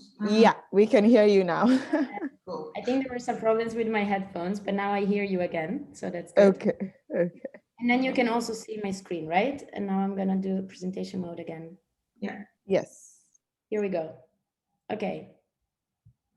So thanks a lot for the introduction, and thanks a lot for inviting me here. I know it's actually, I have a little bit, we are tight on time, so I'm gonna go quickly into the content and try to talk a little bit of about what is design for me. So it is as simple as it is. So for me, design is not the actual deliverable. So it's not either the product or the service or the outcome, but it's actually the journey, right? So as designers, you might know, we go through like a roller coaster of emotions. So we go from research to concepting, to testing, to putting on the market. So it's really about the journey itself and not about the deliverable. I also believe design is a mindset. So of course, we do things differently than engineers, differently than business people. So everybody has his own mindset. And then you combine it with like, what is the designers that is inside you. And then it's also an experience because of course we have to deliver something, so an outcome. But what I think is that the service or product or training or whatever we design and put it out there, to actually give a sort of experience to the user. So it's not about the outcome itself, but about what it creates. So a bit about myself, as already introduced very well, I'm a strategic and service designer in Kindle Innovation and Design, which is a design studio in Amsterdam. And I'm also a researcher for the development of a book in the field of design and technology. I made a quick mood board about myself, what I like and who I am. So there's a lot of nature there because I'm actually Italian and I'm from a small village in the north of Italy, in the middle of nowhere. So there are just mountains, a lake, and nature, and I really love that. And I think it's really important for me also like to be creative and to feel energized. So when I go there, I really feel the connection with the nature, and I feel also more creative as a designer. I love people, and I think design, being a designer is the best I could do, like to be in contact with people, create for people, and also satisfy their needs. I like baking, so I bake a lot of cakes. So especially during lockdown, that's what I like to do actually. So will be a lot of things to eat during these weeks. And then I like writing. So in the future, I hope I will be able to actually write my own book. Just to quickly give you an overview of about the agency I work in. So we call ourselves innovators and designers, and we actually help our clients to reach a bright future. So what we do, we like to say that we do a 360 degrees sort of process, and we deliver clients an entire innovation like consultancy, because we start from the strategy. So we try to understand the clients, what is their need, what they want to achieve, what is their goal. And then together we ideate, and then we create this strategy. And then we also have the tools and methods to actually accelerate this part. So actually bring them something concrete. So we help them develop their brand, for example, or develop a product in a way that actually satisfy the user. And at the end, we are also able to deliver prototypes or mock-ups or something that is ready for production. So we're really like providing them all the steps. So just to quickly give you also an overview of where I started. So I'm actually an industrial designer as background. So I was a really creative child, and I thought, well, design seems an interesting thing to do. So I started in Politecnico di Milano. So I studied in Milan, but I realized I was really focused on the production part. So really focused on a small thing of the process. So on the product itself, and maybe a specific part of the product. So after doing a bit of experience, some internship, traveling the world, and I understood that I wanted to have the overview. So really wanted to have the helicopter view, the way I call it. So to look at the business, the user, and the technology. So how we can actually use technology to satisfy user needs, but also bring value to the clients. So what I think is what I decided to do is actually join the strategic product design master in Delft. And that's what I'm doing now. So I'm in the strategy part of my studio, and I'm helping to combine these three things together. And in the future, what I would like to actually become a design ambassador, because I believe in the power of design in bringing value in so many fields, and people don't know it yet. So we need to have people that actually bring this value around, to show people that it's actually a design mindset is value not only in building a chair, but in many other different fields. But now we go to the COVID nightmare. So I've been asked to actually talk about a project nightmare I've encountered about client communication and project management. But of course, I'm in the early stages of my career. So I've been thinking about it. And then I thought, okay, when I started at Kindle, so in my new company, it was actually January 2020. And after 2 months, everybody was home because of COVID. So I had to really deal with this sort of nightmare, which it was, and I had to manage many situations and deal with clients in this kind of condition. Of course, as a company, we work a lot with clients that are on the other side of the world, like for example in Silicon Valley, and that's okay because we are used to have that kind of relationship. But with clients in the Netherlands, it's really hard, right?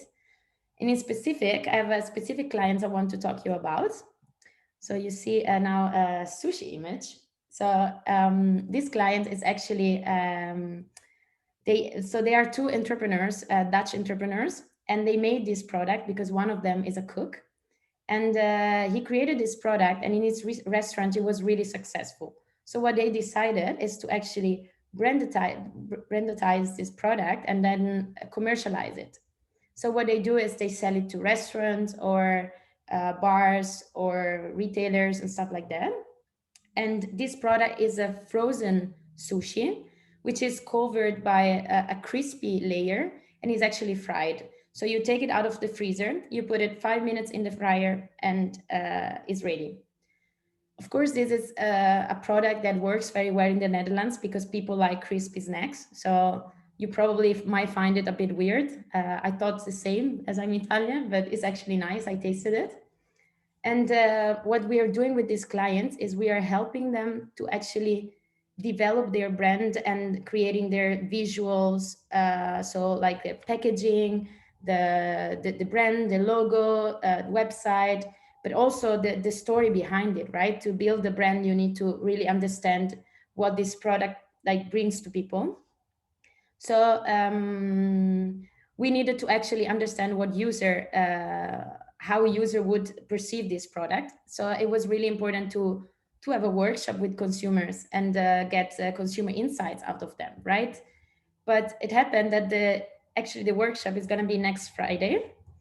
But of course, that happened that in the Netherlands, we now have more strict regulations. So we had a bit of a discussions with the clients because you can imagine these are entrepreneurs. So this is their product and the money they invest in partners are their money. So they really care about the product, really care about the process and the outcomes. And they always are checking on us, right? Like being sure that we are delivering something that they like.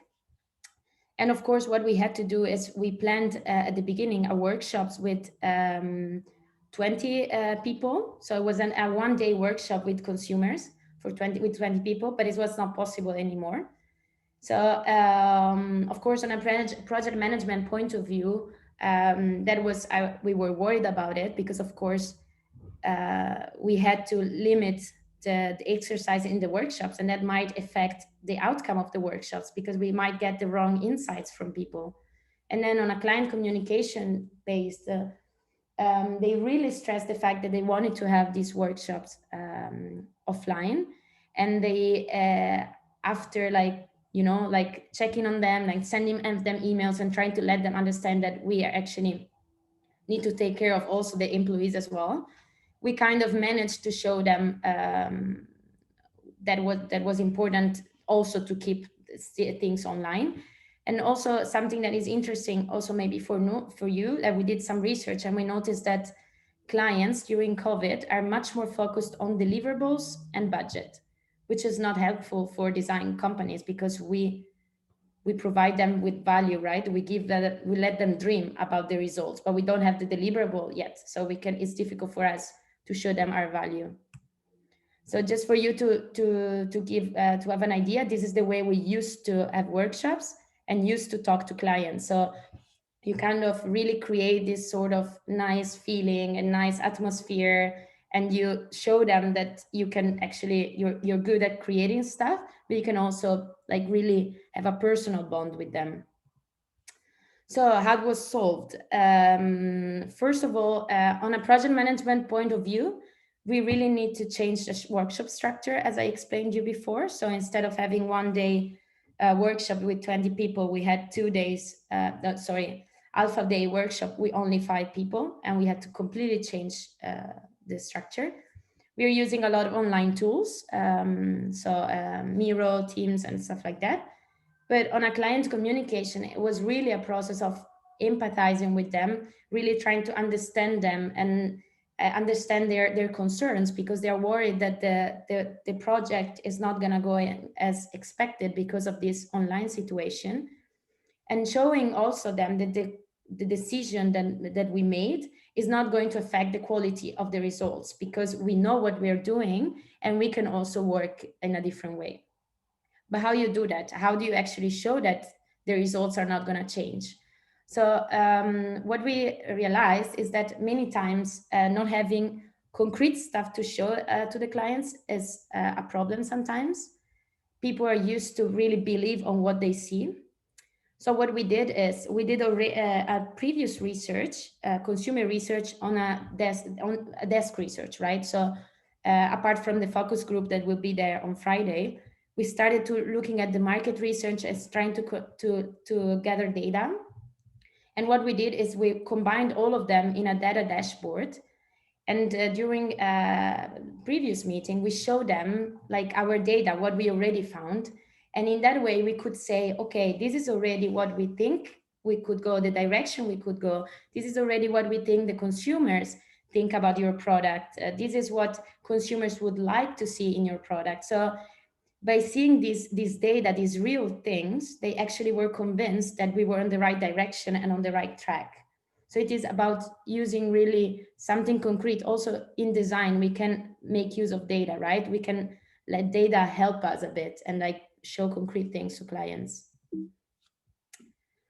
So quickly going to the key learnings. Of course, what I think it's always something to keep in mind.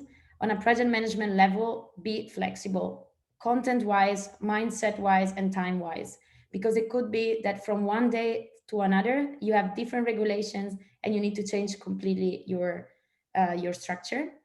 Be proactive. So it is important to adapt quickly to show your team and to show the clients you are actually flexible and you can change and you have the expertise to actually change things. And it's important to keep motivation in the team. That's something that might go down quite a lot during online activities. And it's really important to keep the team internally really strong and motivated. And on a client communication aspect, I think it's important to keep always in mind that client communication and client relationship is an ongoing process. It's never ending. Although if you can even have a client that is with you for 2-3 years, but it's always an ongoing process and you need to pay constant attention to it. So you need to like really focus on what are the needs of the clients, what are their concerns, and really trying to empathize and show them that you understand them, but at the same time you have a solution for it. And last but not least is being open to adapt to client needs. But about that, I think it's important to know that adapting is good, but that doesn't mean that you need to change your own way of working or your own vision or mission or really core. So you need to try to use your methods and your tools and your way of working in order and adapt those to the specific clients that you have in front of you. So clients is really something that is always to keep in mind during like a design process in a company. And then of course, the value that you bring to them. And please be able to be flexible and proactive during this COVID situation. So thanks a lot. I hope that was a bit interesting for you and helpful. And I think now there should be the next speaker, right? Not yet the questions, if I understood correctly. Yes, thank you so much, Anna. This was really, really insightful. Now we move on to with you, Janneke. Yes, good morning, everyone. Hey. Hi. I will also share my screen and share with you my project nightmare. And I think most of you I've had on the email about logistics, and that is also my role as a project navigator, program navigator, basically for Butterfly Works. I don't have to explain, I think, what Butterfly Works does, but I am indeed, as Dela was saying, the linking pin between designers and creatives and clients, which are the more, the people commissioning assignments. So I am here to share my nightmare with you from that perspective. A little bit how I see design. I'm not a creative person myself, but for me, design is creative perspectives to shape the world around us. So I think sometimes there are really nice, unexpected angles and perspectives and ideas that can really benefit everyone. So I'm happy to tag along on your insights and perspectives. A little bit about me. I am a social design enthusiast and an anthropologist. That's what I studied. So I'm very much into human behavior, cultural meaning. So very interested about that. I am also a campaigner. I used to work for Oxfam, which is also a global organization trying to tackle social justice issues. And I was on the public mobilization side. So I think that is also something that is not a profession, but sort of more of a life mission, I would say. I'm a teacher. I teach at a business innovation course.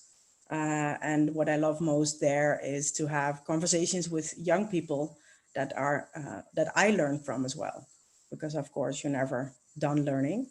I'm a music lover. Unfortunately, I don't play any instruments, but I really am a, how do you call it, an omnivore in music. So yeah, anything goes almost. And I'm a mother to the best kid in the world, an 11-year-old son.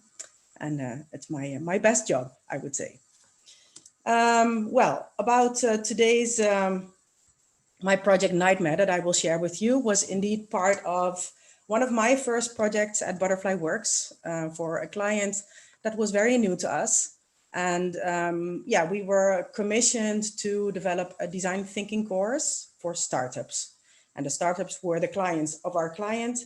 And when we started this project, it was very clear that what we were going to deliver. Indeed, a design thinking course specified for this target group, based on design research among this target group.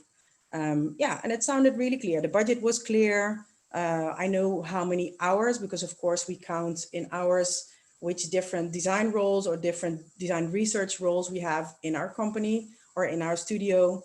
And so that was clear, and we briefed the team beforehand and we got started.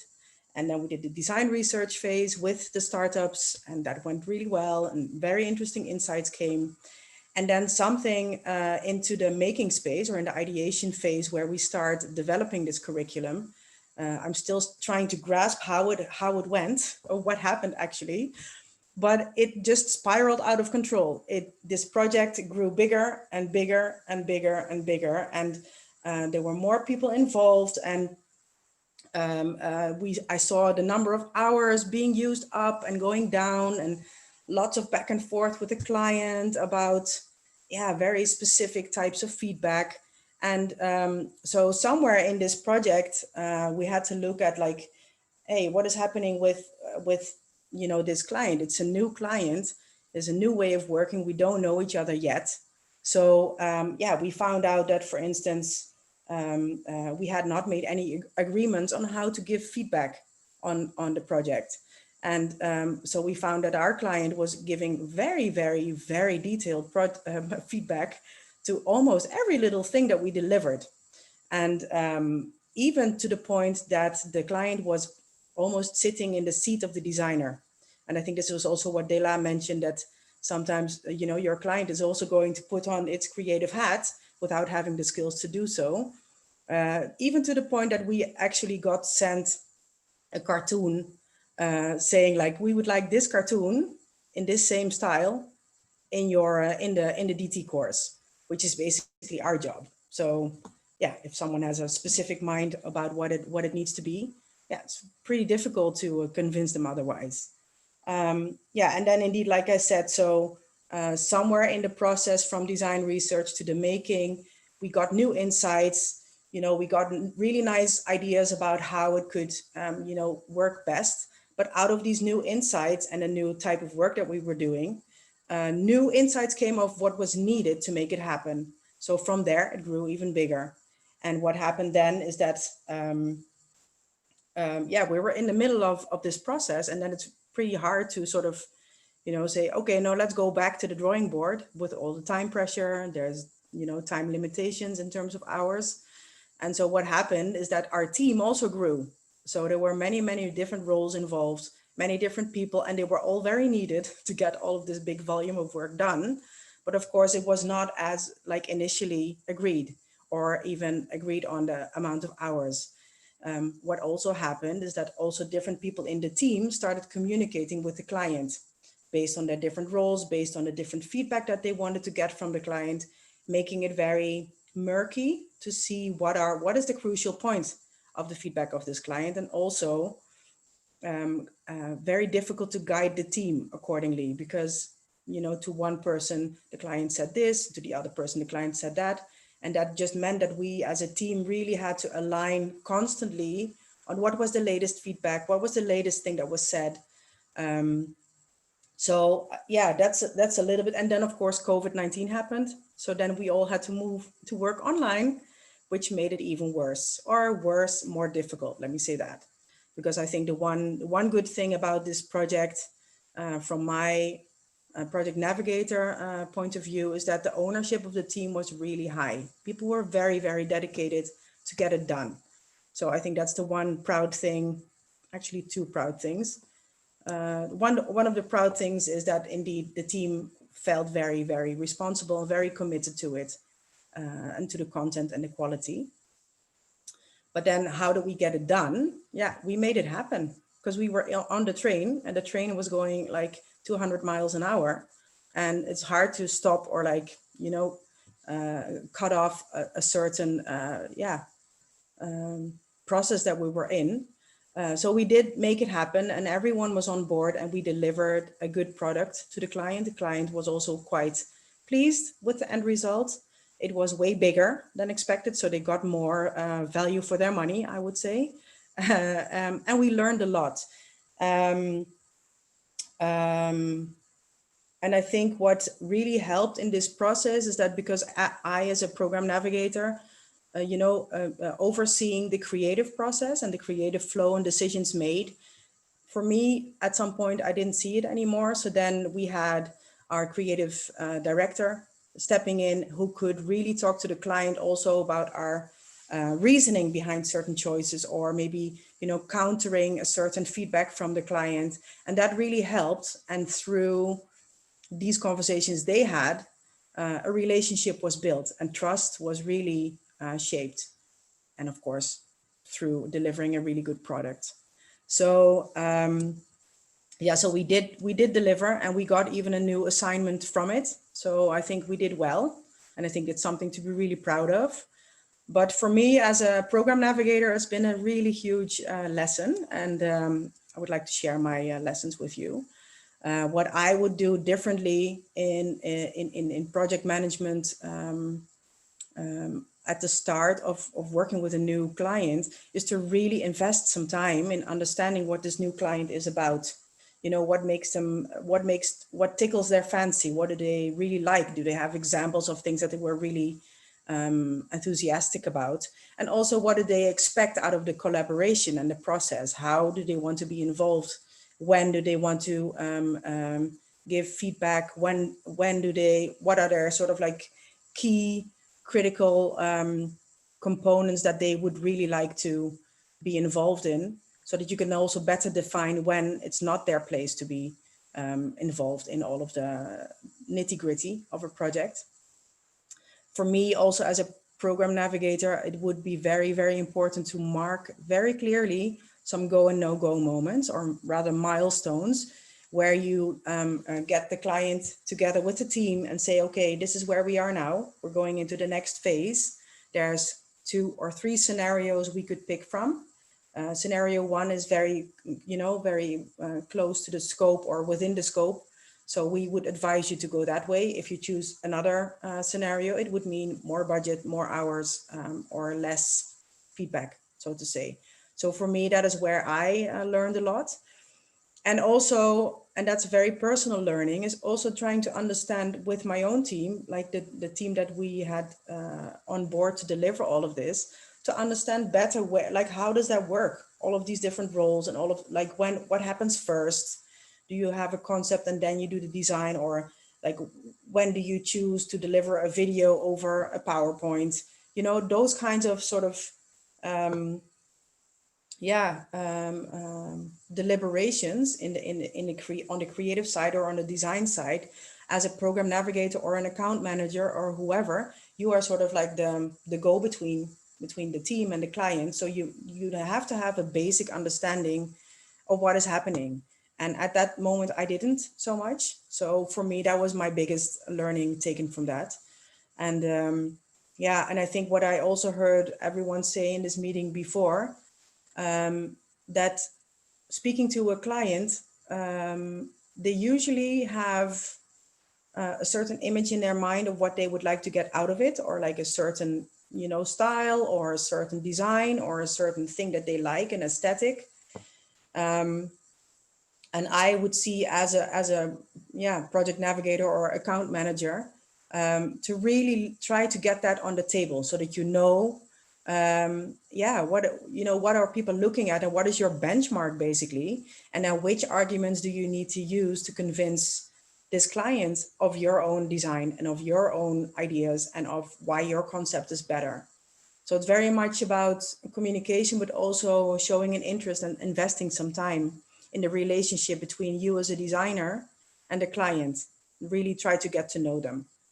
So that was basically my my insights for this project management training. I hope it was of any use. And I'm around for questions. Thank you, Janneke. I think we also move quickly now to Della for another project nightmare, and then we open for questions. Yeah.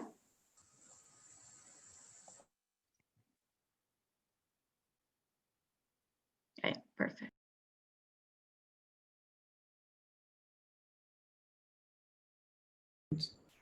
Okay, I hope everyone can see my screen. Yes. Okay, great. All right, so I wanted to take you through very quickly a project that I did, 10 years ago now. It was a project to design essentially a TV interface. So imagine, if you're looking at, say, DSTV and you click the menu button, our job was to design that interface essentially. There were 3 designers working on the project. I was one. I was a designer developer on the project, actually. So there was no explicit project manager. There was, of course, a senior partner who was involved. The senior partner at the company that I worked at was involved. But these are this project, it was a short-lived project, maybe a 3-month project, but it taught me a lot about project management. And I just wanted to share a little bit of that with you. So I'll run through very quickly what actually happened on the project, and then I'll tell you what I learned. So first and foremost, the 3 designers who were on the project all came up with our concepts. It was a concept design project. So we each came up with a different concept of how we thought this interface could look. And we were kind of free to use whatever approach we felt was appropriate. And at the end of the day, we sort of compared notes and sort of figured out what we thought was working best, and we were pretty happy with the 3 concepts that we had. All 3 of those concepts were then shown to the client for feedback. That particular meeting did not go as well as we would have liked, because the client took issue with the fact that the concepts that we were showing were not in their brand colors. And so in the end, even though we felt like we had a couple of solid concepts across board, across all 3, the question was asked to the client, well, okay, of these 3, which one would you pick? And the answer was very simply, I would pick the one that's in our brand colors, without really going into, without really looking at the merits of the other 2, right? So essentially all they saw was, this one is in my colors, I'm gonna go with this one. Subsequently, our job was to then take that concept and develop it further, refine the design, add additional screens. And And this is where we started having major challenges in making the client happy. So essentially what started to happen was every single week, we would make a new presentation with the updated design, and then the client would, say what it was that they didn't like about it. And this went on for several weeks. I don't remember exactly how many, beyond the deadline, until we came up with something that that the client liked. And in many cases, we were changing things, not just say color or tint, and maybe it was shape. Are we going to use squares or rectangles? Are the squares going to have rounded edges or not going to have rounded edges? It was really a tedious process of sort of going through the minutia of the design to try and figure out what would make the customer happy. So in a nutshell, that's how the design process for this project went. And this is what I personally learned from it. So first and foremost, the lack of constraints cost us. So we definitely should have aligned on the color schemes with the client. We did have a brand manual from the client, which obviously laid out the core colors that needed to be used. But part of that brand manual also allowed for essentially every color under the sun. There was literally a color wheel with every possible color in it. And so we as designers looked at that and, screamed victory and said, well, okay, we're basically free to do whatever we want. But we didn't vet that with the client. And also consider that this is a large company. So the stakeholder that we were dealing with, of course, it may not even be aware that such a thing exists in their brand manual. As far as they were concerned, the options we came up with were not aligned with their brand manual, and that was it. So that was one mistake we made. So number one, not appreciating better the constraints that we had, and also not aligning with the client to make sure that the approach that we were taking would be okay with them. The other thing that we did is we shouldn't have left the choice of the initial concept entirely up to the client. I think it may have been slightly reactionary because the call wasn't going well. We essentially threw the question over to the client and says, okay, well, which one do you like? And they picked one, and essentially the merits of the other two designs were essentially thrown out of the window. In retrospect, we could, of course, have argued for the merits of one of the other two. And of course, it wouldn't have been especially difficult to simply change the colors of one of the other two. But because we essentially allowed the client at that point to make the design decision on our behalf, we lost the power to negotiate a better option, either at that point or later on down the road. I think at that point also, we also empowered the client to make design decisions, where on the other hand, we could have said, well, listen, based on our expertise and our experience in this particular field, what we would recommend is such and such and such. But we didn't do that. We allowed the client to make the design decision, and the client continued to feel empowered to make design decisions until the end of the process. We could also have, instead of presenting the three options to the client, and I'm not necessarily advocating for one approach versus the other, but essentially removed the option of the choice, the option from the table completely. And that may have also made our lives a little bit easier in the long run. Another thing that I found was that once we found that there was this gap in expectation between what we were doing and what the client wanted, we never actually stopped to try and fill that gap. Every single week we would make a presentation. The client would give us feedback and tell us what we didn't like. And then we just assumed that, okay, we'll make those changes and then next week we'll be done. And that went on week after week after week. Next week we were done, next week we were done, next week we were done. What we should have done was probably stop and just, forensically examined what the customer's expectations were in terms of the look and feel of the product, and then taken a more surgical approach towards fulfilling it. It's very, very easy sometimes to avoid the step of being thorough and just assume that, okay, well, this shouldn't take too much longer to fix. And then, what ends up happening is it doesn't, right? Also because, again, the client at this point is empowered in terms of making design choices. And it's absolutely impossible at this point to be able to remove subjectivity from the process. So it was in some moments and in some parts of the interface, it was really a discussion between what we preferred versus what they preferred. And so, we tried to do sneaky things like sneak little design elements that we liked back into the design that the customer had said no to, 4 weeks earlier. Became a messy process. But essentially, because subjectivity had been allowed into the process, it was very difficult to then align on, okay, what is the appropriate and correct way to go. And last but not least, something that occurred to me on this project was, in many ways, we weren't really designing an interface. We were designing presentations. Every week, we would design a new presentation. And then if the client liked the presentation, not necessarily the interface within the presentation, then we would be successful. And it really drove home to me the importance of communication design and the extent to which you are able to back up your design decisions and communicate them effectively in a presentation. And sometimes that can be everything. You can have one design in presentation A and the same design in presentation B. Presentation B is communicated better, and that might win the day.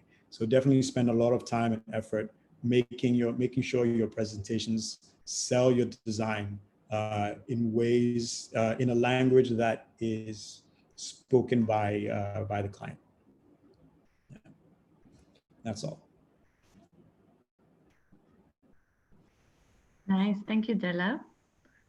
Yeah, well, John, I think now we just move to, I think maybe 10 minutes for some questions, and then we will be moving to the training part. So if anyone, oh yeah, I already see a question here in the chat from Natasha. So this is also Q&A for the 3 presenters. So for Della, Joanneke, and Anna. So everyone knows.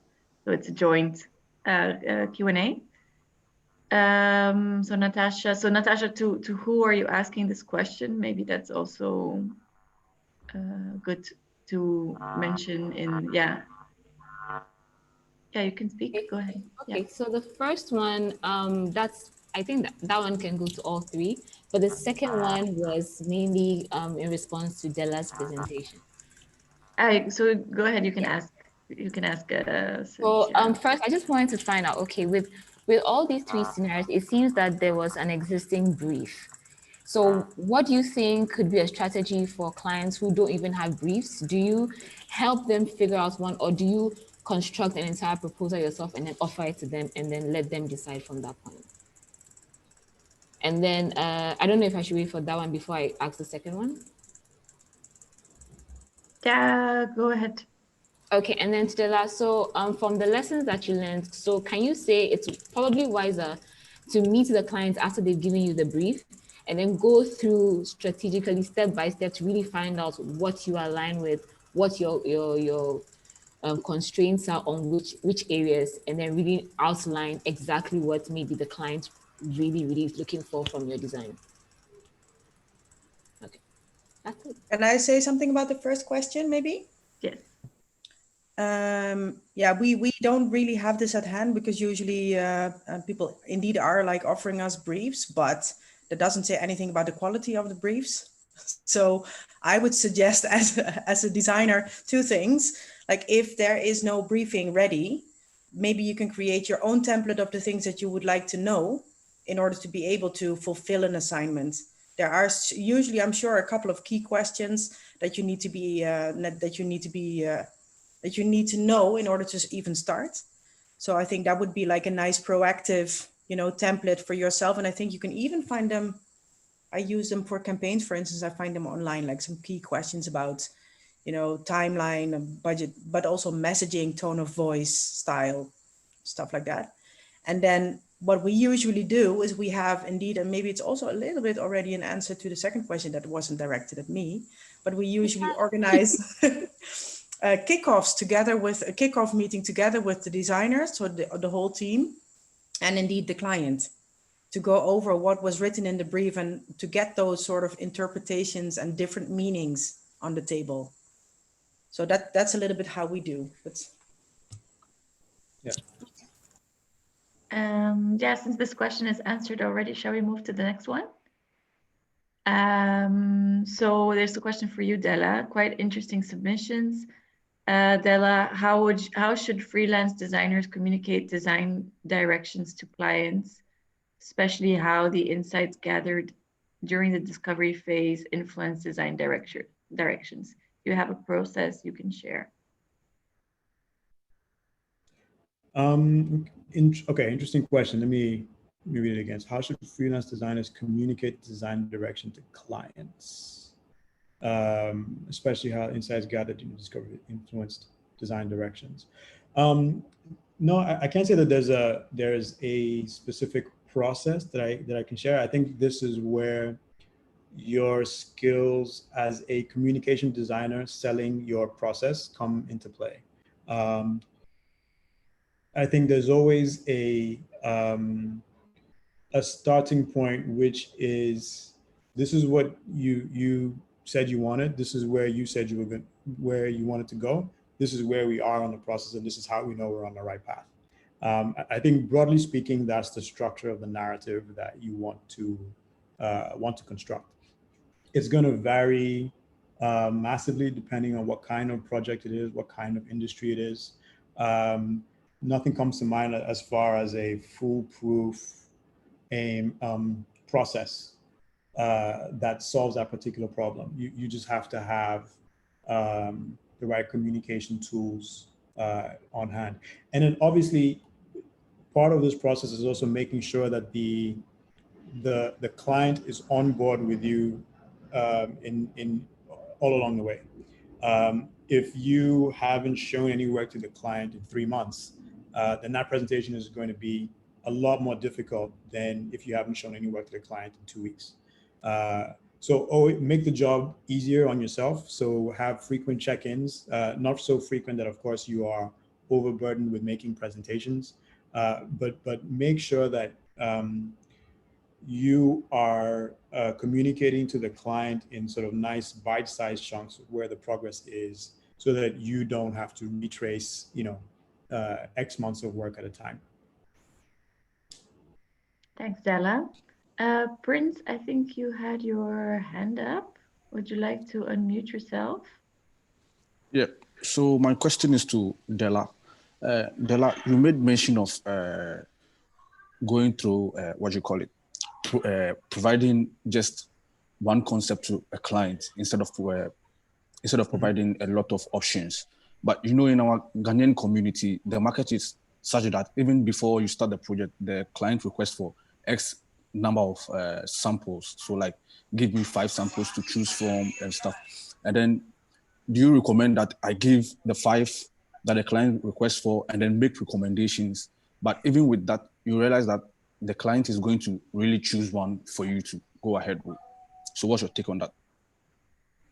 Yeah, I mean, I think for one thing, obviously, it depends on your cachet as a designer. If you're an established designer and you say, well, I'm only going to give you one option and they want to work with you, then that's what it is. But if you're an up-and-coming designer, you can't necessarily pull that card. What I might recommend in that scenario, also consider that I think as a general rule, and many of the designers here might have experienced this, is if you show a client multiple options, the probability that they will select the one that you like the least is high. I don't know why, but that's just the way it is. So you have to take that into consideration. What I would say is if the client requests for multiple options, provide those options early. So it shouldn't go beyond, say, the second third of the project. And the reason that I say that is that even if you decide to provide the client with even 2 options, that means you're only actually spending 50% of your time on the option that's actually going to be successful. And it's even less if you're providing 3, 4, 5 options, right? If you're providing 5 options, you're actually only spending 20% of your time on the winning solution, which, you know, just doesn't make sense at a certain point.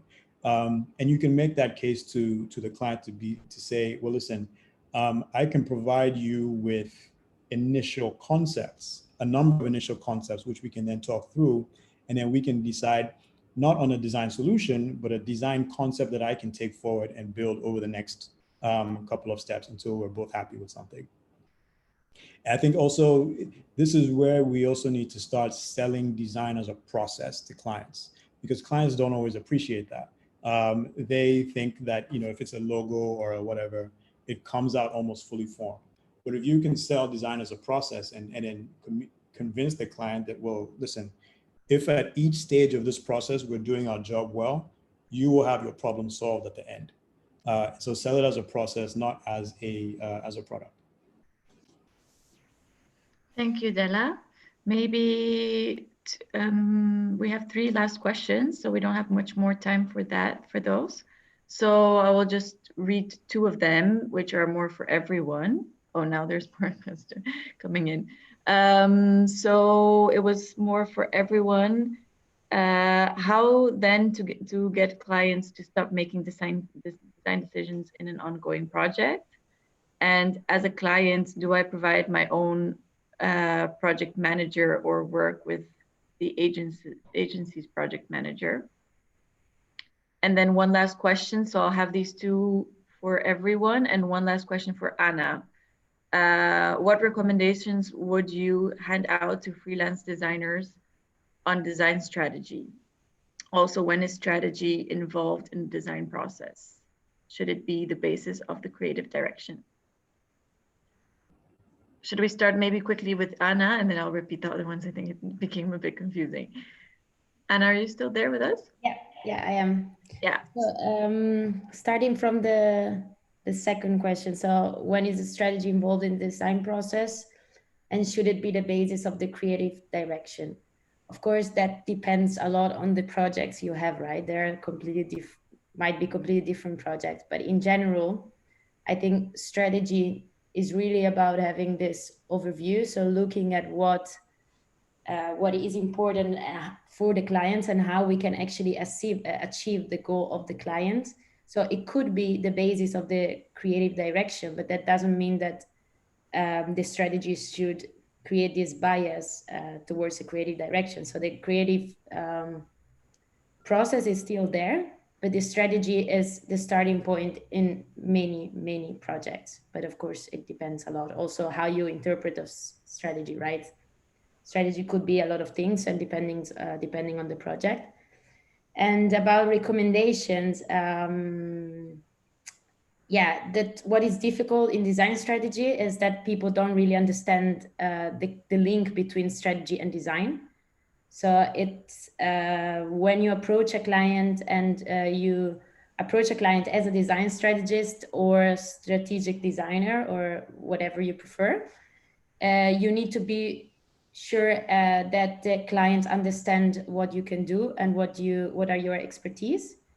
And so, as I said before, show the value of design, show that design is not an outcome, but is a process, and show how the strategy can be combined with that. So really try to create this common ground for both stakeholders, so for yourself and for the client, so that you start from the same, so you get aligned on what it is, and then you can start building up on the project itself. So prepare the client and explain who you are and what you can do, and how you combine creativity and strategy. Thank you, Anna.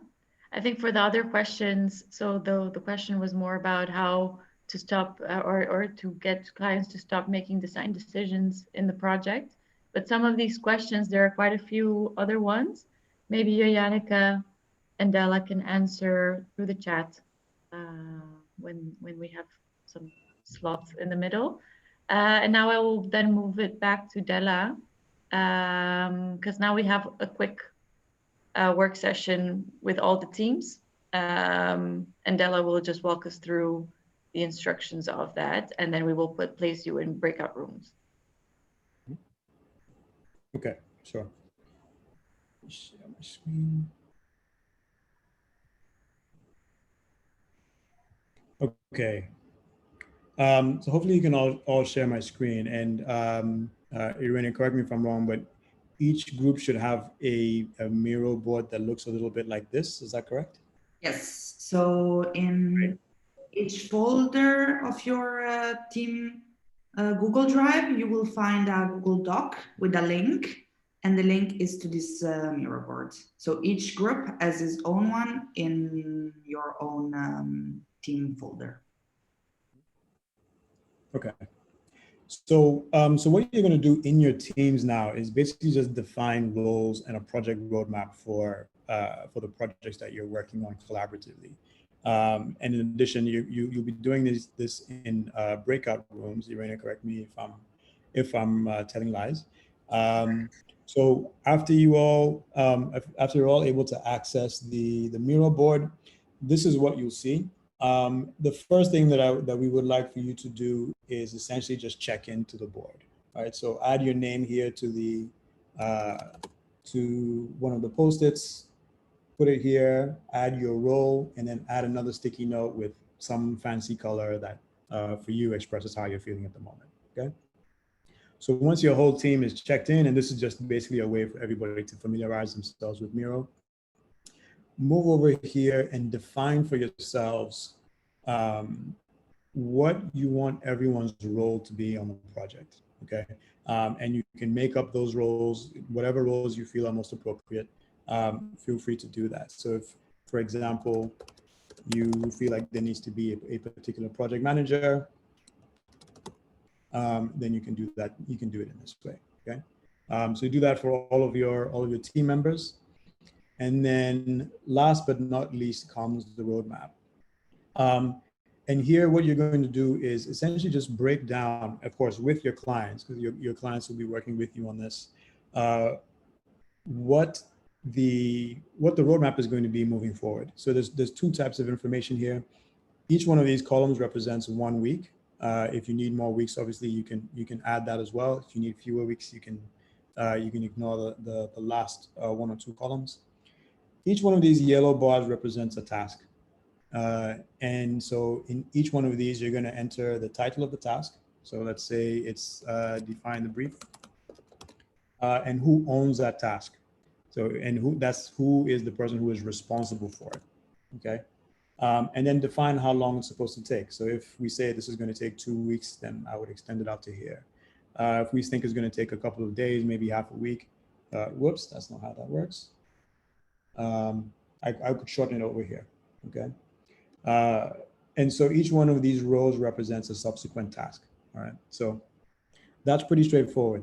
The other thing that we want you to do is to define milestones and feedback sessions using these yellow dots. So wherever you feel like you need to have a check-in with the client, right, in order to provide feedback, you're going to place one of these yellow dots and labels at that point. So if you feel like in the middle of the second week, there needs to be a check-in with the client, you put one of these dots there and then label it with, say, feedback session or post-design milestone or whatever the case may be. If you feel like it needs to be shifted out to the third week, you can do that. But I would recommend adding it at the end of the task that's most relevant to that particular milestone. So it should be pretty straightforward to manipulate. If you have any issues, just put a question into the chat, or and we'll help you out, especially if it's a technical Miro question. But that's it. That's pretty much the task at hand. Any questions about this?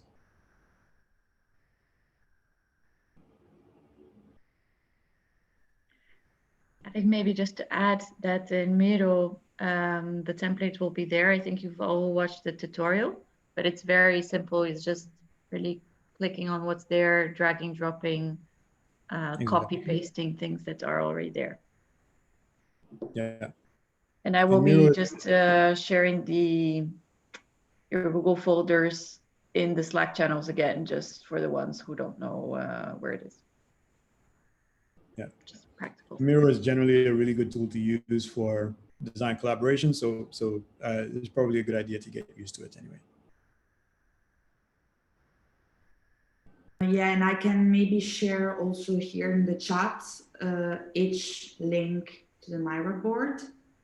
So I will just write the name of your team and then I'll send you one link. So yeah, just click the link. And Della, maybe we wait 1 minute if people have questions, and then I will just divide you in the breakout rooms, and I will send the link directly in each breakout rooms. I think that makes more sense. Oh yeah, that's also easier.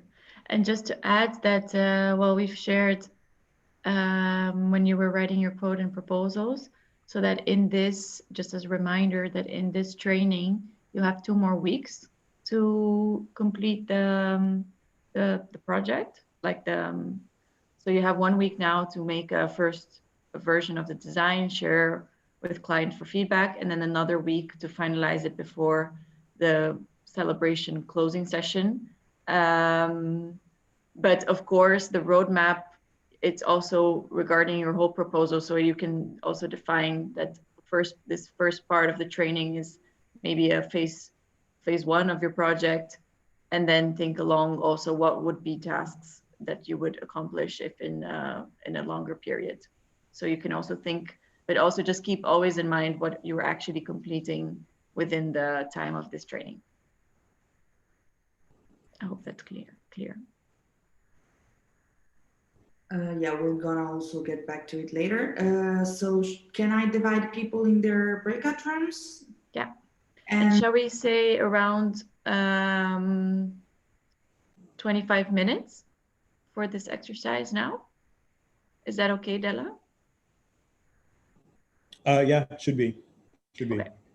Okay, then I will just divide you all in your breakout rooms and send to you your Miro board link. And we will be jumping around, but if any of you have questions, you can just, one of you maybe can leave the breakout rooms and come back to plenary and ask the question, but we will be jumping around.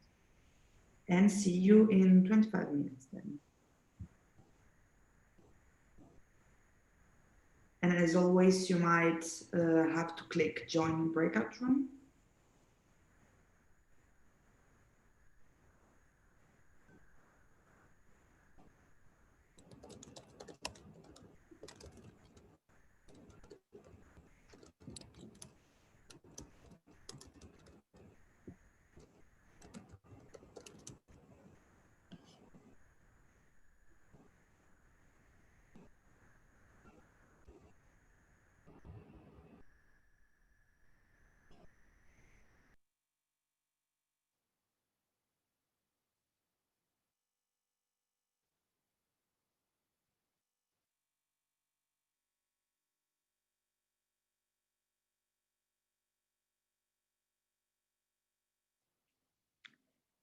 Yeah, for the ones who haven't, have you seen the message to join breakout rooms?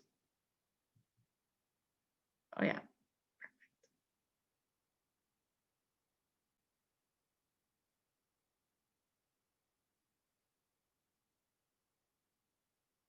I think Richard, Corfa, because yeah, you still need to join a breakout room. Have you seen the button? Oh, yeah.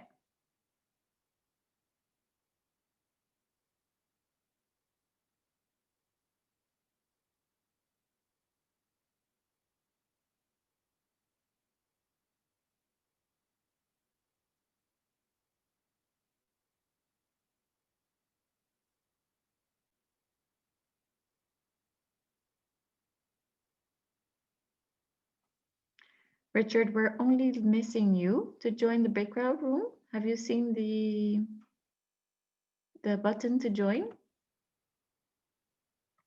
Yes, I have. I'm doing that right about now. Ah, okay, perfect.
Irene?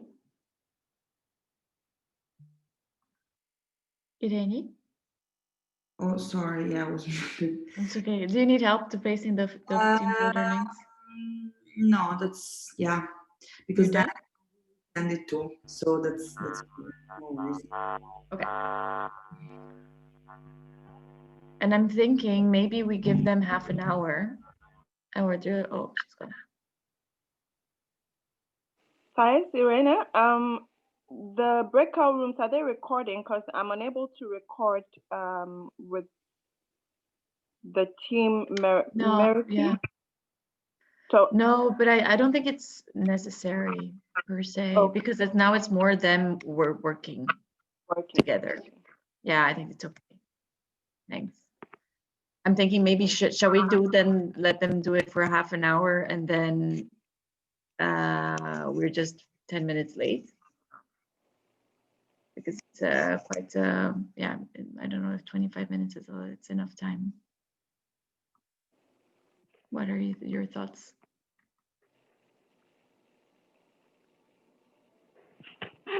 I think 25 minutes is okay. At least I guess usually with the extra 5 minutes they will still try to leave the room or finish up with a lot of questions. So it's good with 5 minutes, and then just see how they use up the last 5 minutes. Yeah, good. So maybe I will join one of the rooms, see if it's clear. I received a message of one of them.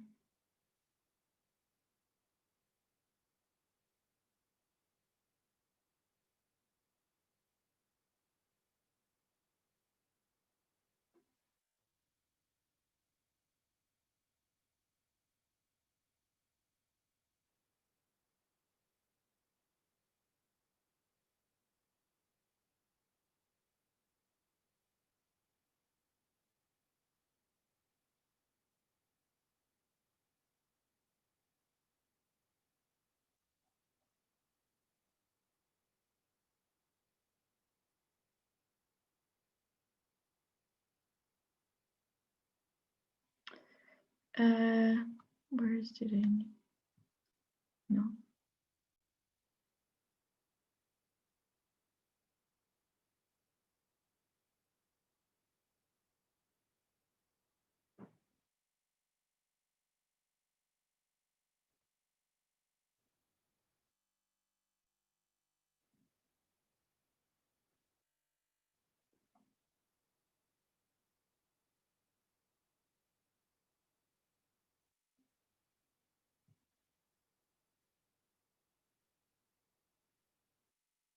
Irene? Oh, no, she's not there.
Hey, Danny.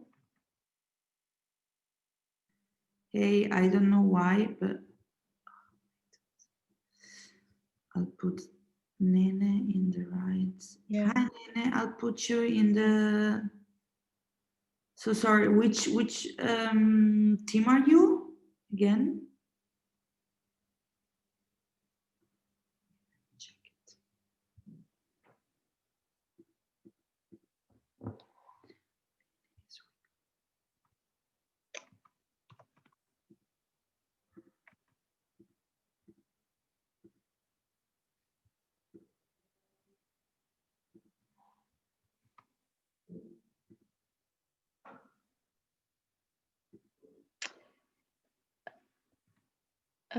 He's in the.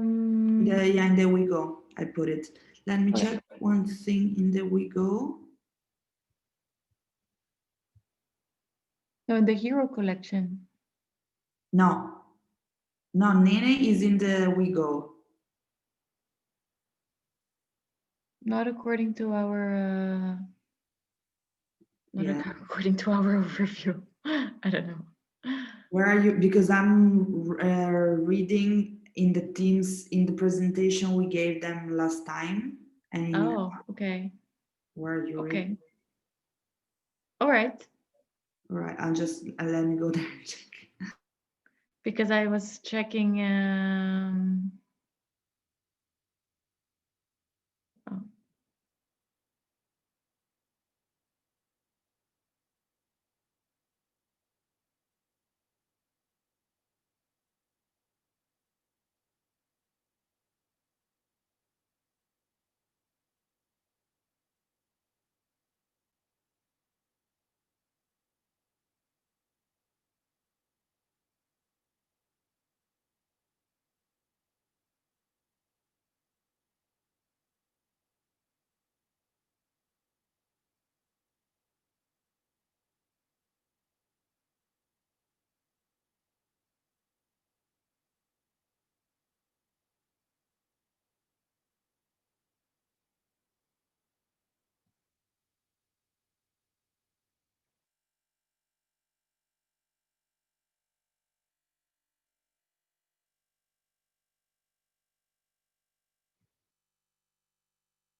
Hey. Just easier, right? Oh.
Della?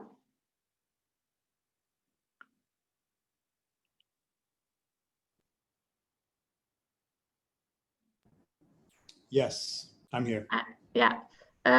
We were just thinking because they took also quite a while to actually get into Miro, but they're on it now and they're like they're actually getting started. But I think we're just running out of time.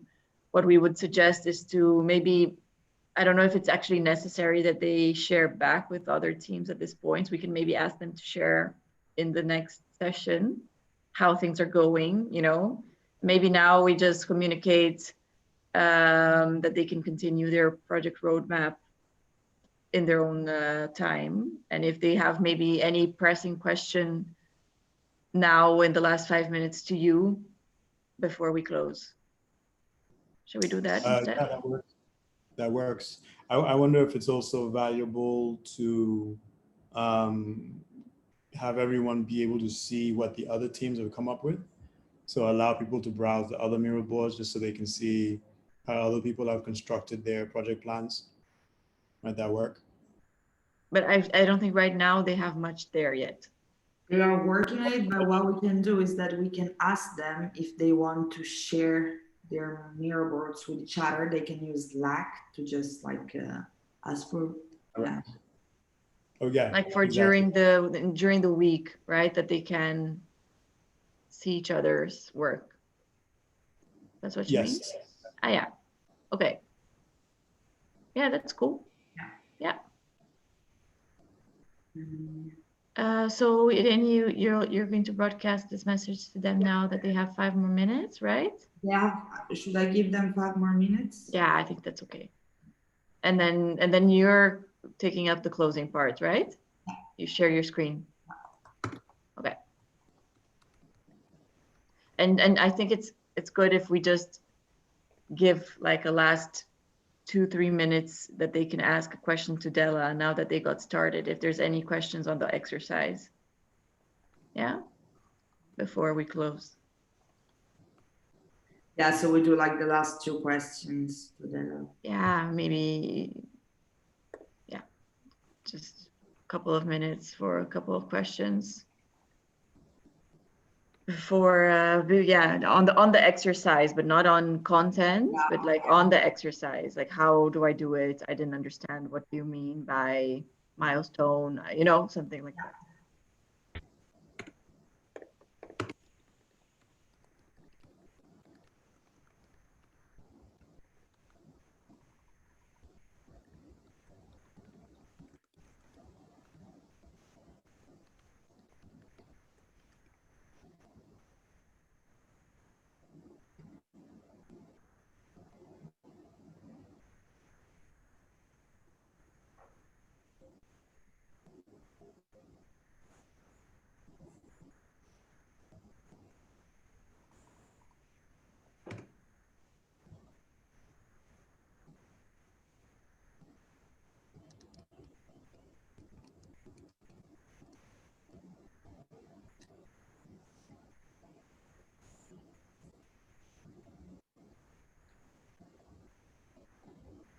Okay, I'll go to the toilet 1 second. Okay. Yeah. I'm back and I'm bringing them back.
Okay, 2 minutes and I bring them back.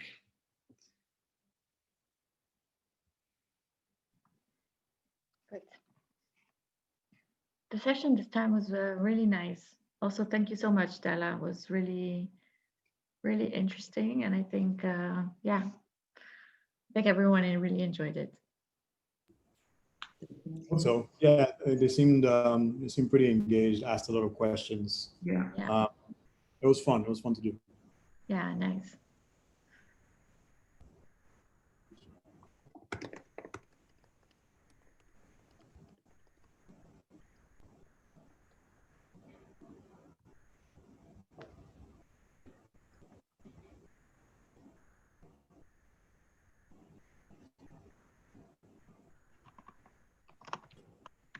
Okay, yeah, 1 minute and I bring them back.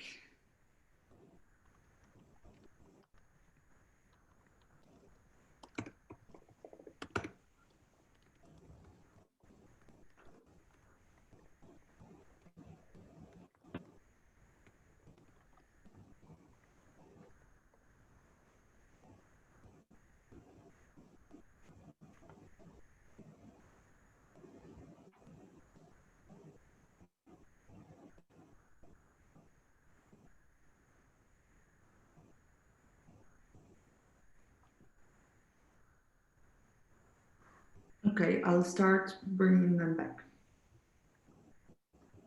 Yeah. And Thais, you can keep sharing your screen. Okay. And John, are you then closing everything?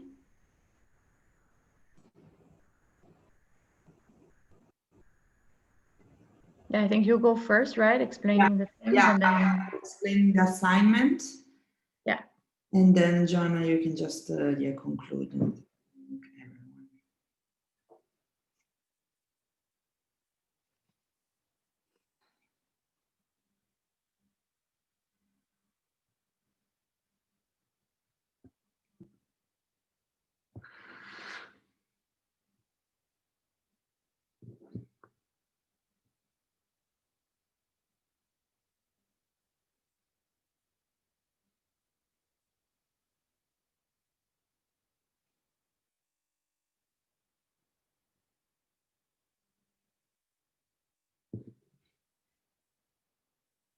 Okay, people are coming back.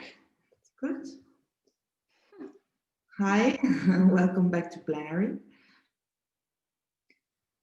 And yeah, as you're coming back, so we would like to give you the opportunity to maybe ask 1 or 2 questions to Dela regarding the assignment. So if there is something that was not clear or that you would like an advice or a suggestion on the roadmap assignment, you can ask it to Dela. And if you haven't finished the roadmap, that's okay. You can still work on it. Just right after we close this meeting, you can keep working on it, or tomorrow. And then you can start working on your real design assignment.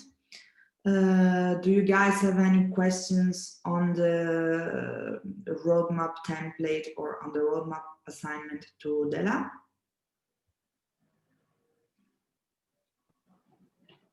You can raise. Hello, Irene. Yeah, go on. Okay, so my question on behalf of the team, the brief that our clients give us would require us kind of like outsourcing people who would assist us, because his project is more or less like painting.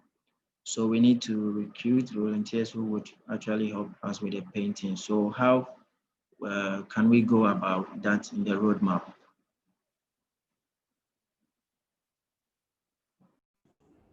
Okay, so if I understand your question, you have to recruit an outside resource, and I'm guessing that means you don't know how long it's going to take, et cetera, et cetera, et cetera. I would say for the moment, put in your best guess, right? Your best guess in terms of how long you think it's going to take to recruit them, how long you think it will take them to execute, when you would want to check in with them, et cetera, et cetera. Essentially just make a number of assumptions. around the involvement of the external party, the external consultant, external painter, whatever it is. And then when you're actually able to onboard them, adjust your plan accordingly. So essentially at any given point in time, you're always making your plan with the best information that you have available.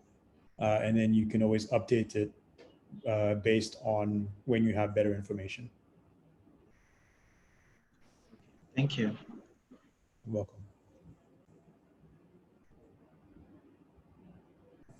Does any of you have another question? Okay, so please, are we to specify our role in relation to the project management, or as in what's the skill set we bring on board?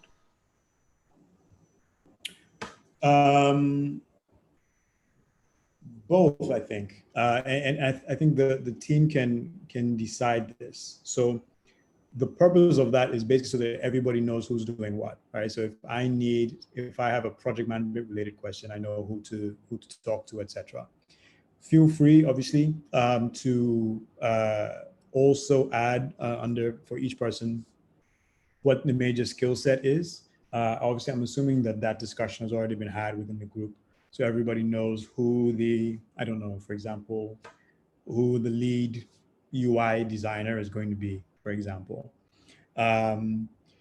You can also make up, I guess, if I take a step back, I guess don't be rigid in terms of what the roles are. Feel free to make up roles that work for your team. Yeah. So if you have 2 or 3 people with the same skill set, try and figure out how you can differentiate between what one person is doing versus what another person is doing. If not, that's fine. You can have 2 people who are graphic designers or 3 people who are graphic designers. They're just going to be assigned to different tasks. Got it. Thank you. And maybe the last one, Natasha. And if people have another one, you can write it in the chat. But Natasha, please go ahead. Okay, so this is a general question as well. I wanted to understand what's the extent to which we can go on the project. For example, in my case, I need certain measurements in order to be able to create my design.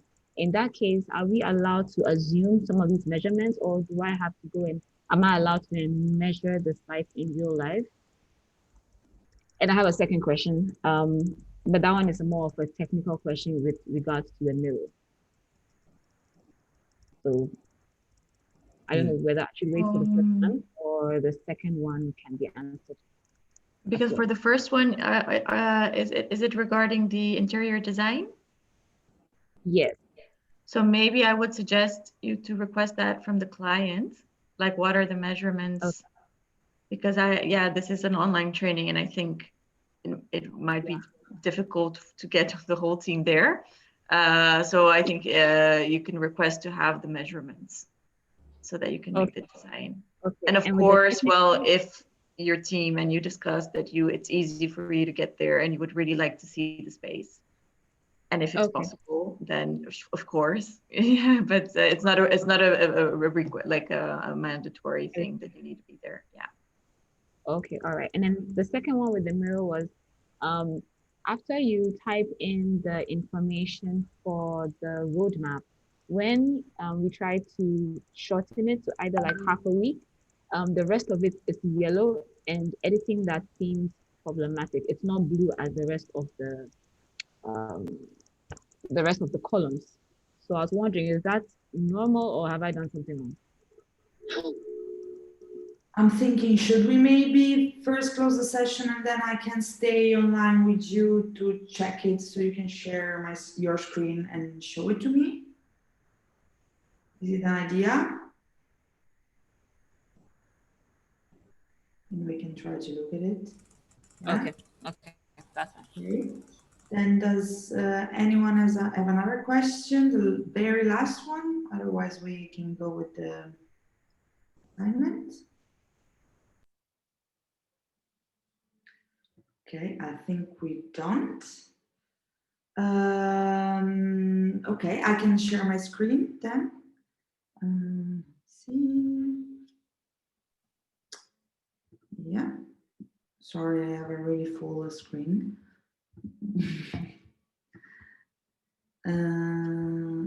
Okay. Yeah, first of all, thank you very much, Della. It was very, very insightful, and I think was very relevant for all of us. And yeah, please guys, reach out to Della, reach out to us if you have any questions or any feedback, or just, yeah, you want to talk about something. Then now let's go to the assignment for next week. So actually now the assignment is quite free in the sense that you're gonna actually start working on your design. So for the designers, please finalize your roadmap if you have not done it yet during the session.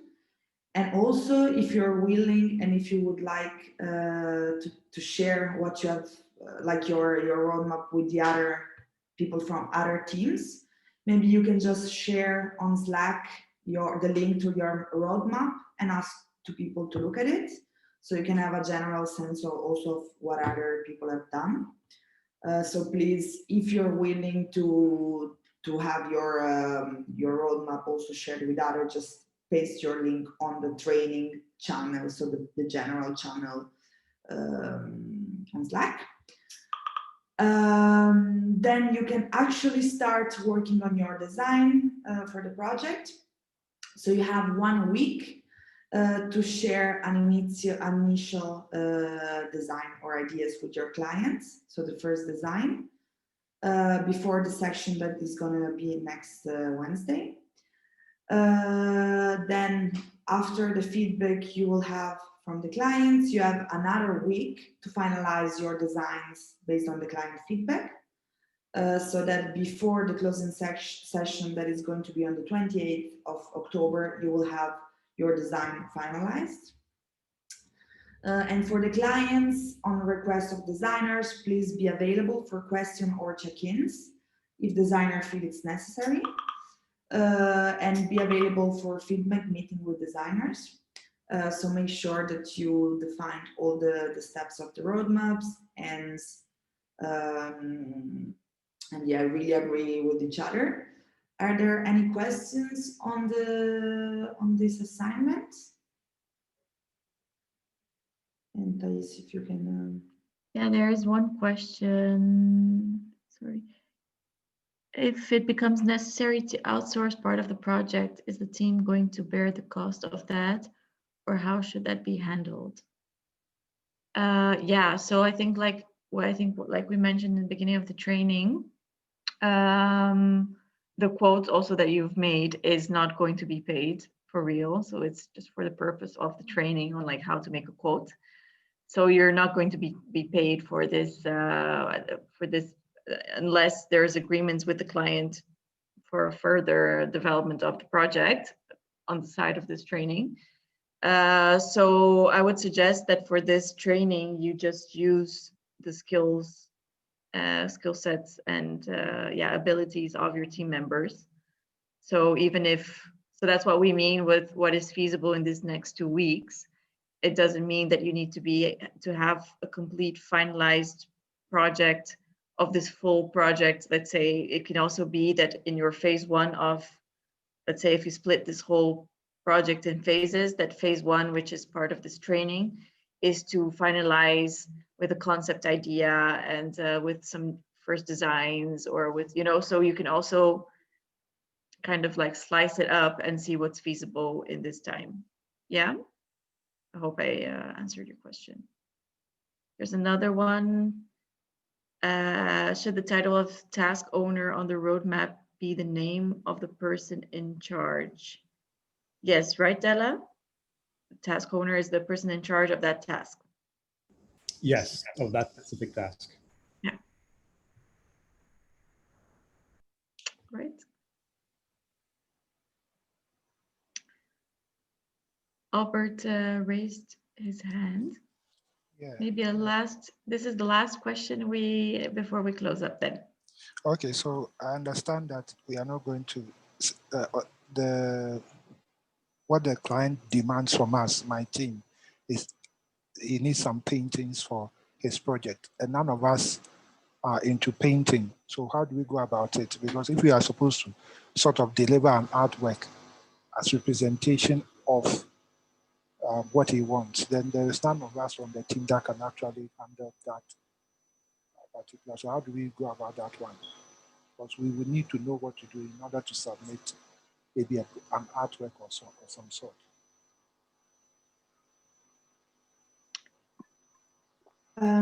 Yeah, so I can give you my answer. So I would say try to use the skill sets you have within the team.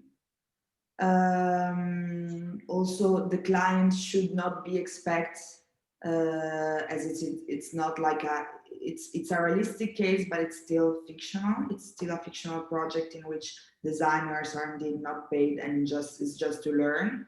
And also the clients agreed to participate, to get knowledge and also share knowledge. So for designers to be trained, I would say use the skill sets you have within your team. Maybe if you cannot really paint, try to maybe make a sketch of how the paint would look for you, or maybe to download something from the internet which could work. Yeah, maybe make a collage of different of colors, and that could be representative of that painting, or even do it digitally. Yeah, if that's also possible. Yeah. So, and you mentioned before volunteers, like if there are people that that would be willing to volunteer to support this project, then I think that's also fine, but on a volunteer basis. Yeah, definitely. Does it answer to your question, Albert? Yeah, you answered in the chat. Yes. Okay, great. So we will share later today this one pager with assignment. So the things we just said, but just written down so you have them. And we will share the feedback for session number 3 so that we can keep improving, because your opinion is very important. And indeed, the deadline for the assignment is this first week to share your first design with the clients. And please make sure to put in your final folder on your Google Drive team folder what you're showing to the client. So it can be sketches, ideas, or collages, or mock-ups, or prototypes. So make sure to include it there so we can also see it.